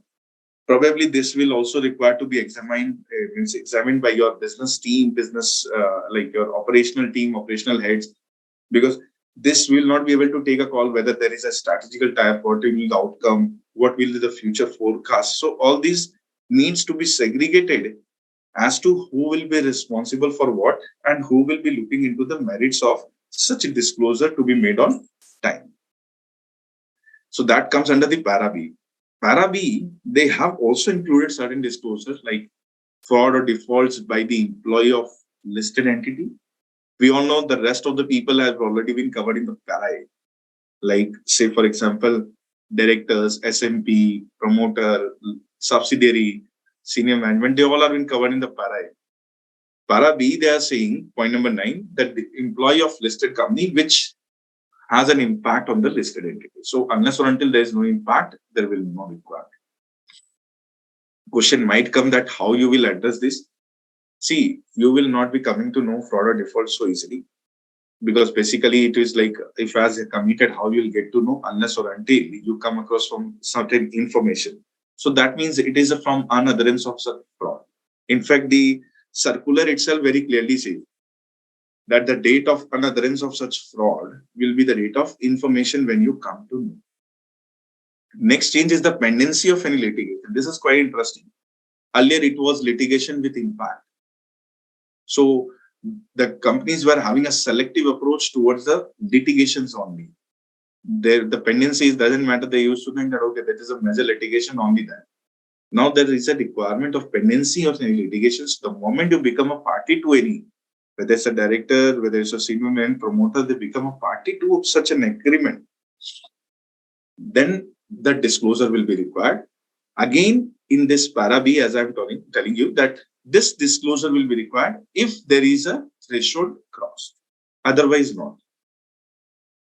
Similarly, under point number 13, there is a new insertion: delay or default in fines, payment of fines, penalties, etc. Now, here, not every fine and penalty is covered. And in fact, it is not fine or penalties. It's saying delay or default. So fine and penalty is in any case coming to there, that in any case you should have disclosed there that it's saying that delay or default. So that is a delay that also comes under the part B. That means a para B. I am again reproducing because I've said it in part and part B. So that also required to be disclosed in the para B, that what exactly there was a delay, and then you have to give this disclosure. But again, if it crosses the threshold. Next, point number 5, there is a modification. Earlier, it was like agreement, and agreement include anything like loan agreement or any other agreement which are binding and not in the normal course of business. Means, if it is a normal course of business, lending business, etc., it is not required. Like franchise agreement, if you are entering into day-to-day course, it doesn't require. But if it is not in course of business, its revision, amendment, termination requires a disclosure. And that disclosure will only be triggered if you cross a threshold. So threshold needs to be determined for all those para B disclosure. Because here, the test of materiality will come into the picture. The next, we also need to be on time because we need to cover up the key changes of SEBI LODR, though the changes are too vast, as we know that time is running short in front of those vast changes. The rest change interesting is that relating to the investors meet, which I think is well acceptable and welcome move also to all of us, because there was no clarity earlier. Though we were required to make a investors outcome, there was a timeline that it should be made promptly available, the presentation and the audio video recording before the next trading day or 24 hours, which is earlier. There was a timeline of 5 working days for the transcript, but there was no intimation timeline that went to intimate. So they are saying in advance of that, intimation is required 2 working days, and that is exclusive of intimation and date of. So question might come, say, for example, an investors meet has been decided 7 days ago that there will be intimation. Should we make a disclosure? See, there is no per se, because it says 2 working days in advance. Per se, it is not, doesn't require, but then again, going by the spirit, as soon as possible, you should make a disclosure, because the moment you get to know the information, make a disclosure. This compliance relating change continue. The one is the investors meet. The second is a quarterly CG report that we are giving under 27. Now there is a one more parameter added to it: the detail of security incident, breaches, or loss of data or document. See, as far as breaches and incidents are covered, that they have given reference to the Indian Computer Emergency that response team and the manner of duty cert guidelines and cert rules. That is absolutely okay. Where they are saying incident means whatever the unauthorized access, etc., has happened without any authorization. Breaches means where they are saying the acquisition of data, etc., has happened without having the authorized access. Now, what can be the loss of data or documents? What can be construed as a loss of data or documents? More so, if you go by the format which has been prescribed under the consultative paper, which says very clearly that the corrective action, whatever you have taken, if there is a loss of data, cyber incident, breach, or etc., are there, what are the corrective action you have taken? And give a statement that whether your company is in compliance with the insert rules, etc. That we need to know that no doubt the Indian Computer Emergency Resource Team has been made as, like you can say, national agency for the incident reporting. They have been acting as a nodal point where you need to report any such incidents they are monitoring. But still, how you will give or how you will ascertain whether the compliance or the statement, that we need to wait, because that format and that clarity is yet to be issued by the SEBI. But going forward, though the incident breaches, though the IT team will be able to take care of it, but the loss of documents or data still needs to be interpreted in a very conservative manner, because you can't have a liberal view here for any loss of data or documents. Now, beside the compliance related changes, the one of such key changes which the SEBI has inserted is now Regulation 38, which is, in short, if you say, I will say covered agreement. Why covered? So that means it was not unothered so far. It's basically the agreements where they are saying, if you look at the slide on the right hand side, you will see who all can be the parties to it. Whether it's a stakeholders, whether it's a promoter group, whether related parties, whether directors, KMP, whether employees, everyone is covered. They have not left anything. All the shareholders they have covered, the promoter group entities, related parties, everyone is covered. They are saying whether they are entering into such circumstances where they are entering into such agreements, which is amongst themselves or with a third party or with the listed entities with a party to it or not. These are the 3 parameters you can see on this screen. They are saying whether it's among themselves, the first, the third, second one with the listed entities, and third one is a third party. So that means even the listed entity may or may not be a part of it. That is coming out very clearly. That disclosure, that agreements needs a disclosure if it results in the directly or indirectly or potentially, or whose purpose and effect is to impact the management or the control of the entity, or if it is impose any restriction, or it create any liability upon the listed entity. Thankfully, you know that these two have been segregated out where there is an impose any restriction or where there is any creating any liability if it is in a normal course of business, if these are entered by the listed entity. Why? Because the reason being the listed entity may enter into, say, for example, sanction facility where they create a liability, where there might be restrictions. So these are exempted. But impact or management is universally uniform across all. And secondly, if normal course of business it is not, then any agreement which impose any restrictions, create any liability will also come into it. Now, question comes ki why this regulation was required? This regulation was required because there might be many circumstances where, say, for example, family agreements are there between the promoters, where they have agreed to change the management or control, where there is a certain restriction they have imposed, say, for example, by way of a geographical allocation that, okay, you will do the job in this area, I will do the allocated area will be for this for operation. There might be certain agreements when they have made a party, the listed company, where they are creating a security, etc., or giving a guarantee, etc. So if such are the situation where they are involved into, this disclosure will require to be disclosed. Now the question comes that when 30A, it has to be read with the para A, the 0.5A they have inserted relating to this, that what can be the agreement. So both has to be read together and the collective reading, the constructive reading will show all these three implications.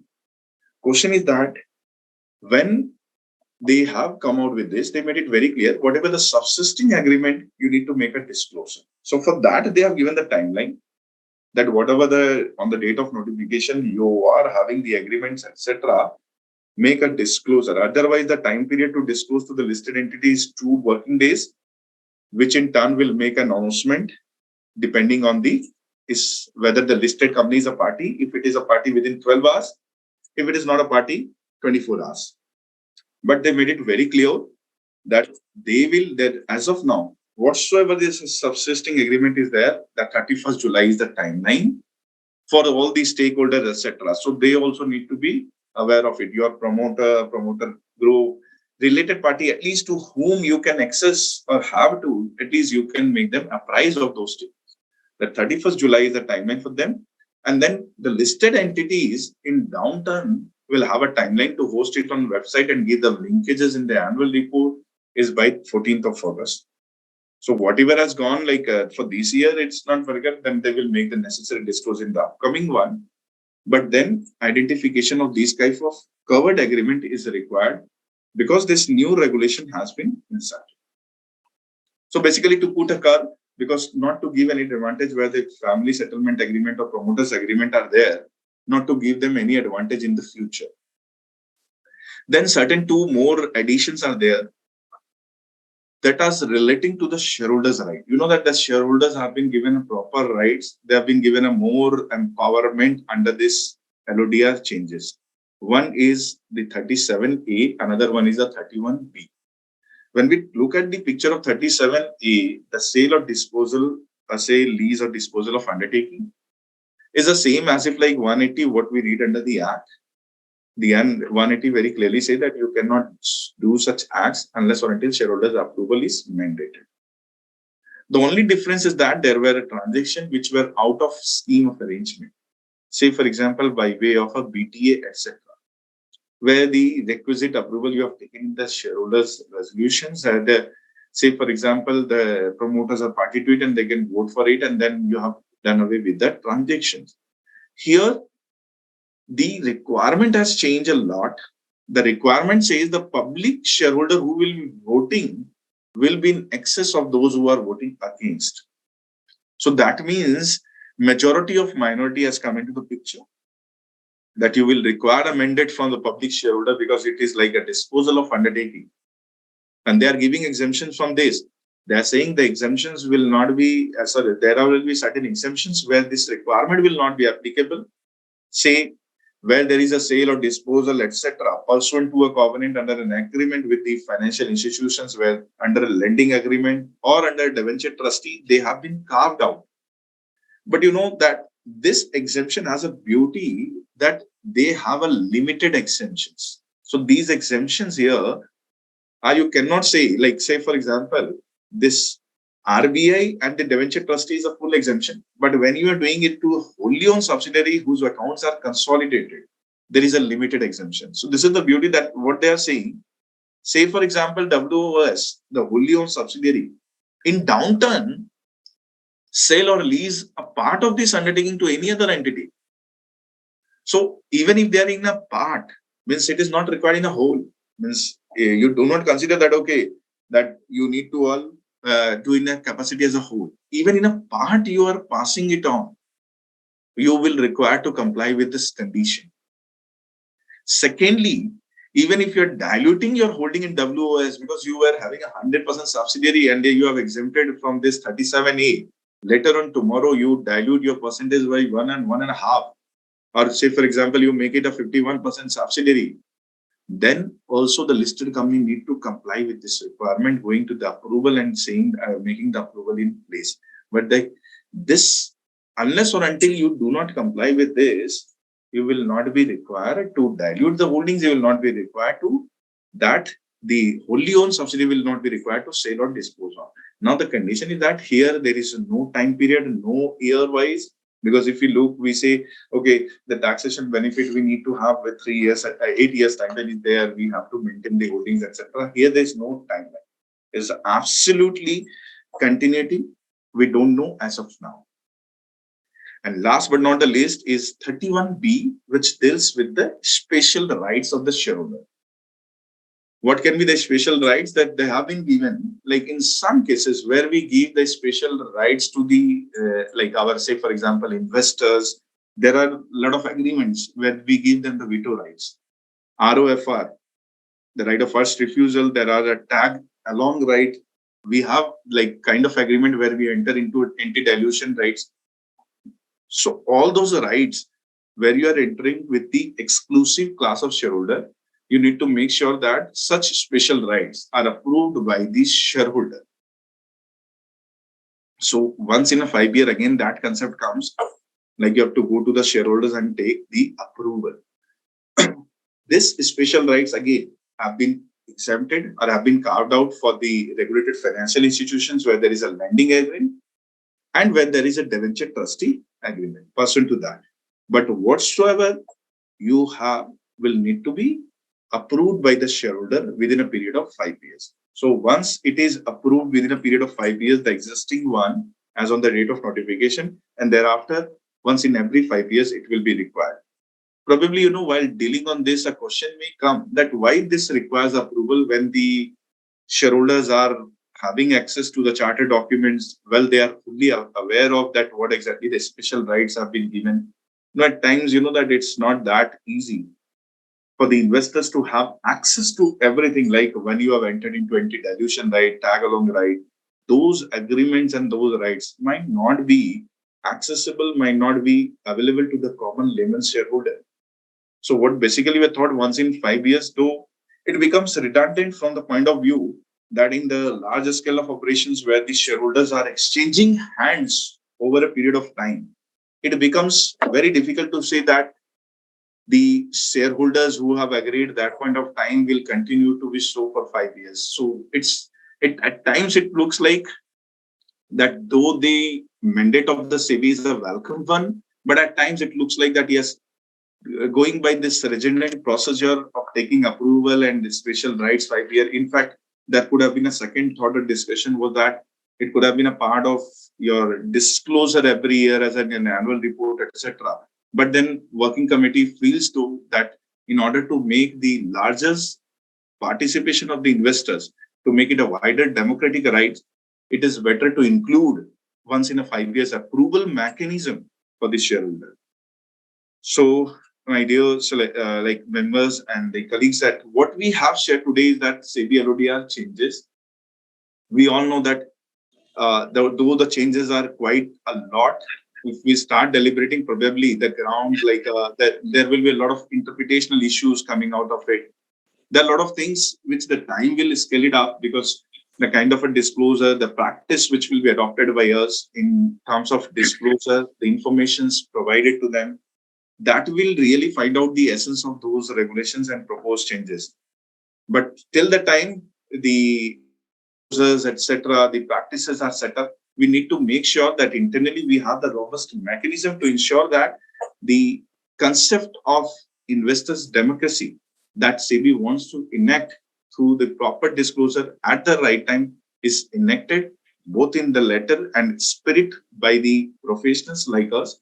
And I'm sure that we will be able to, though there will be hiccups, but I also usually say that if we were wearing a new shoes, it pinches a lot. But that doesn't mean that we throw it out. We need to try to continue wear it so that it get molded with our steps. So these regulation will also be molded with the corporate practices.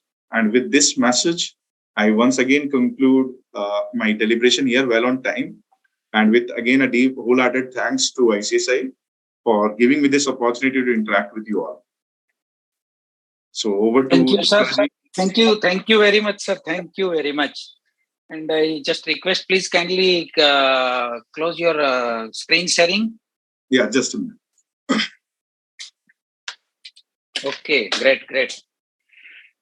Sir, first of all, I would like to inform you that surprisingly, a history has been created side by side while you are talking.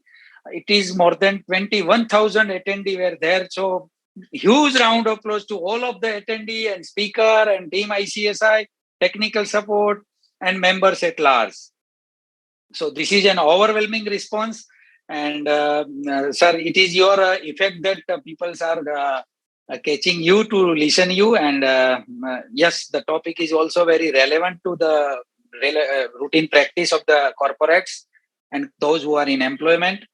And sir, there are few questions. With your permission, should I go with a few questions? Yeah, please. And technical team, please, by which time? 10 minutes, 20 minutes? Can you tell me?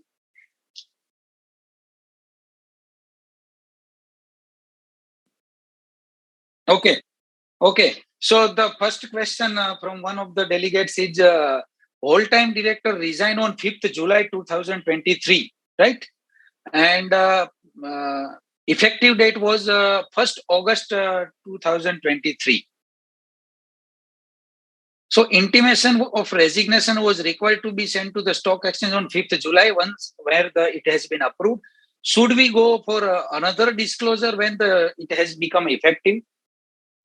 See, that question I always bear in mind, not with the proposed changes also, not with the proposed changes only, because I deliberately touched upon the regulation 30, regulation 7 says very categorically, that says very clearly that the disclosure should be on time to time and on a regular basis till the time such event is closed. Now, when the WTD has resigned, we have already disclosed. The one school of thought I always believe that, okay, that we have made a disclosure that already is available in the public. But you know that what happens is that, again, on the closure day, your investors, stakeholders at large investors are not properly informed because what the intimation has been made, they are not going to see and look at the way back.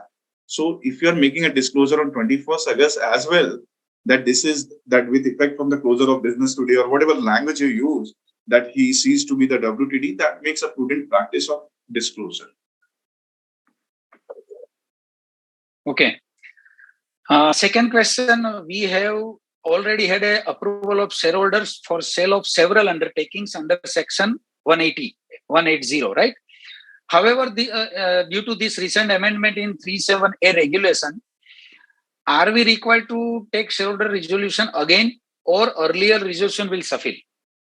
See, again, here I will say the amendment, if you go 37A very clearly says, where there has been a notice dispatch, because I'm reading out for the sake of your convenience, the regulation itself, while drafting, it has come out very clearly because they were knowing pretty well there will be cases where, say, for example, resolutions or the voting, etc., will not be required or will need to be covered. They were mentioned very clearly where it will not be applicable, like, say, for example, where the notice has already been dispatched, etc. So, in cases approval are already in place, it doesn't require such mandate again.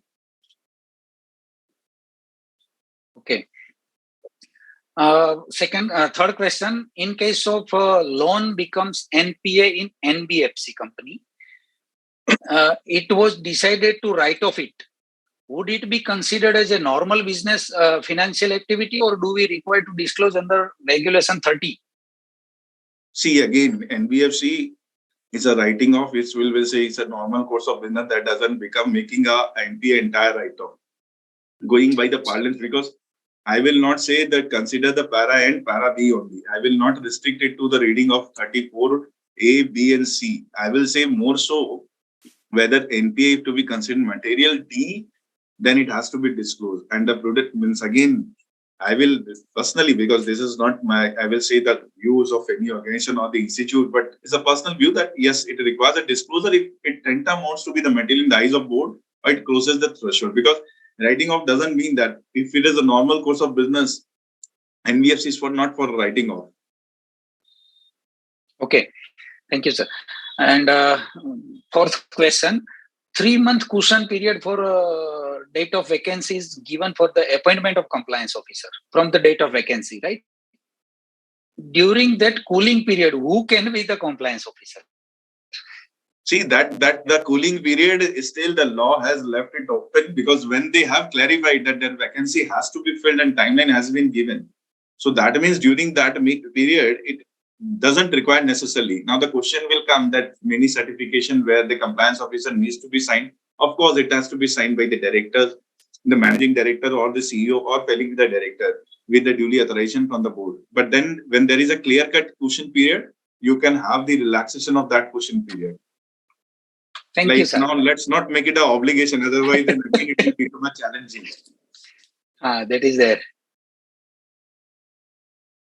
Resignation of company secretary and compliance officer intimation is to be sent within 7 days or within 24 hours. No, see, the resignation of company secretary, etc. That again question comes when the part means para A has been included, means the para A which includes this such intimation. That makes it very clearly that 7C, that in case of such a resignation, that the intimation has to be given. Right, with 7, where they say the change in KMP is there. So change in KMP is there. When the resignation comes, it comes within 24 hours, because see, it is not emanating within the organization. When there is a complete of tenure, it is within the organization. And that has been clearly laid out by the SEBI also, by its circular on the continuous disclosure requirement, that except in the case of like any other, it is 12 hours, otherwise it's 24 hours. Okay. Another question, does disclosure of senior management personnel under Schedule 5 also apply from 24 hours, or in case of company yet to release their annual reports, this date has to be included? See, the annual report, if already closed, it doesn't require necessity to, because what read out in the Schedule 5, the changes by insertion of 0.5b says very clearly particulars of senior management, including the changes therein since the closure of the previous financial year. And it doesn't say that henceforth for the financial year 22-23 onwards. So that means if you have already adopted your balanced annual report, means your director's report and everything has been done, you are not required to get it modify again. It's not recommendable. Okay. Sir, whether Part A and Part B line items are applicable to listed entity only, or to material subsidiary of that listed entity? See, not material listed subsidiary company. Well, very good question, which I think probably I missed out to touch upon, because the regulation 30 says very clearly, if you read the 9, point number 9, that says, point number 9, that listed entity shall disclose all events or information with respect to subsidiaries which are material. So see, their disclosure are not limited to the only, you can say, material subsidiary. That their disclosure are limited to all the subsidiary if these are material. So now they have to identify whether the event is material for them or not. Because say, for example, because there is a subsidiary and the materiality, the para A and part B gets impacted for the listed entity, they will. Like one of the example we have seen is related to the fraud or default, where they are having the impact on the listed company. So we means any subsidiary, whether it's a material or not, it becomes immaterial for us in that case. So you have to determine the test of materiality, and that is required to be disclosed. Okay. As regard to contingent liability of company is shown in the balance sheet like dispute with income tax authority or GST. Whether it is indeed to disclose these information to stock exchange on or before 30th August 23 or. See, I think, well, there is those disclose informations are there. To my personal view, that doesn't require. What the para BI has been modified with the addition of pending of and the stage they are on is basically going forward, because there it doesn't come the subsisting or the pending such notifications or the event they require the disclosure. And in fact, in that case is also litigation, you have to check the test of materiality. The second part is that whether it's under the part B, para B, and if so, then in going forward, you can have the assessment of the same and you can disclose on the status wise, the current stage wise. But as of now, since being a part of already your forming a part of the disclosure in the your statutory reports, you are not required. Okay.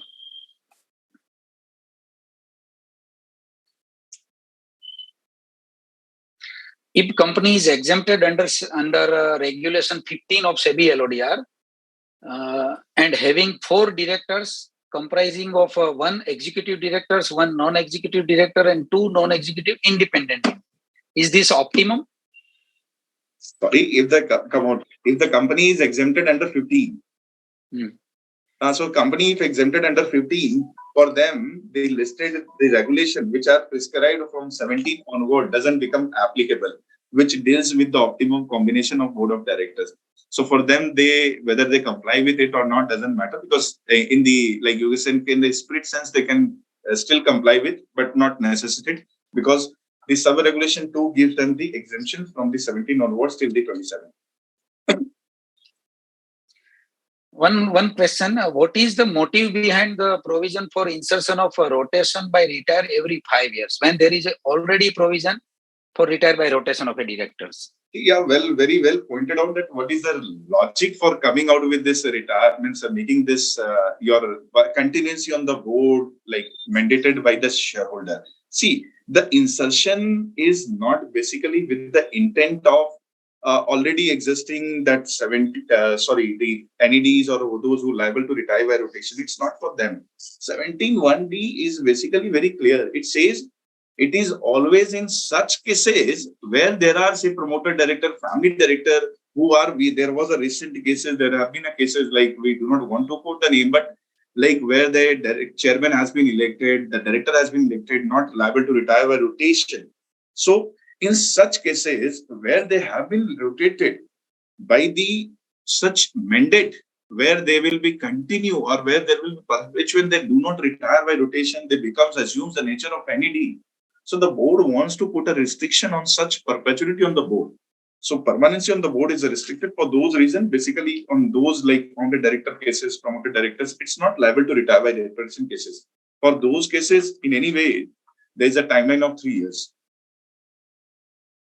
Okay, thank you, sir. I think one last question as per the time allowing us. If listed entity gives a guarantee or surety to the bank or other regulatory authority on behalf of subsidiary or joint venture company, then the listed entity is required to inform the stock exchange under 30 or not? See, basically, when you are giving the your loan warranty, etc., and this is when you are giving for on behalf of your subsidiaries, etc., you cannot assume to be in your normal course of business, because again comes question when you go to the para B. One of the part is that they have also make it very clear that the giving of guarantee, indemnity, or becoming a surety by whatever name for any third party.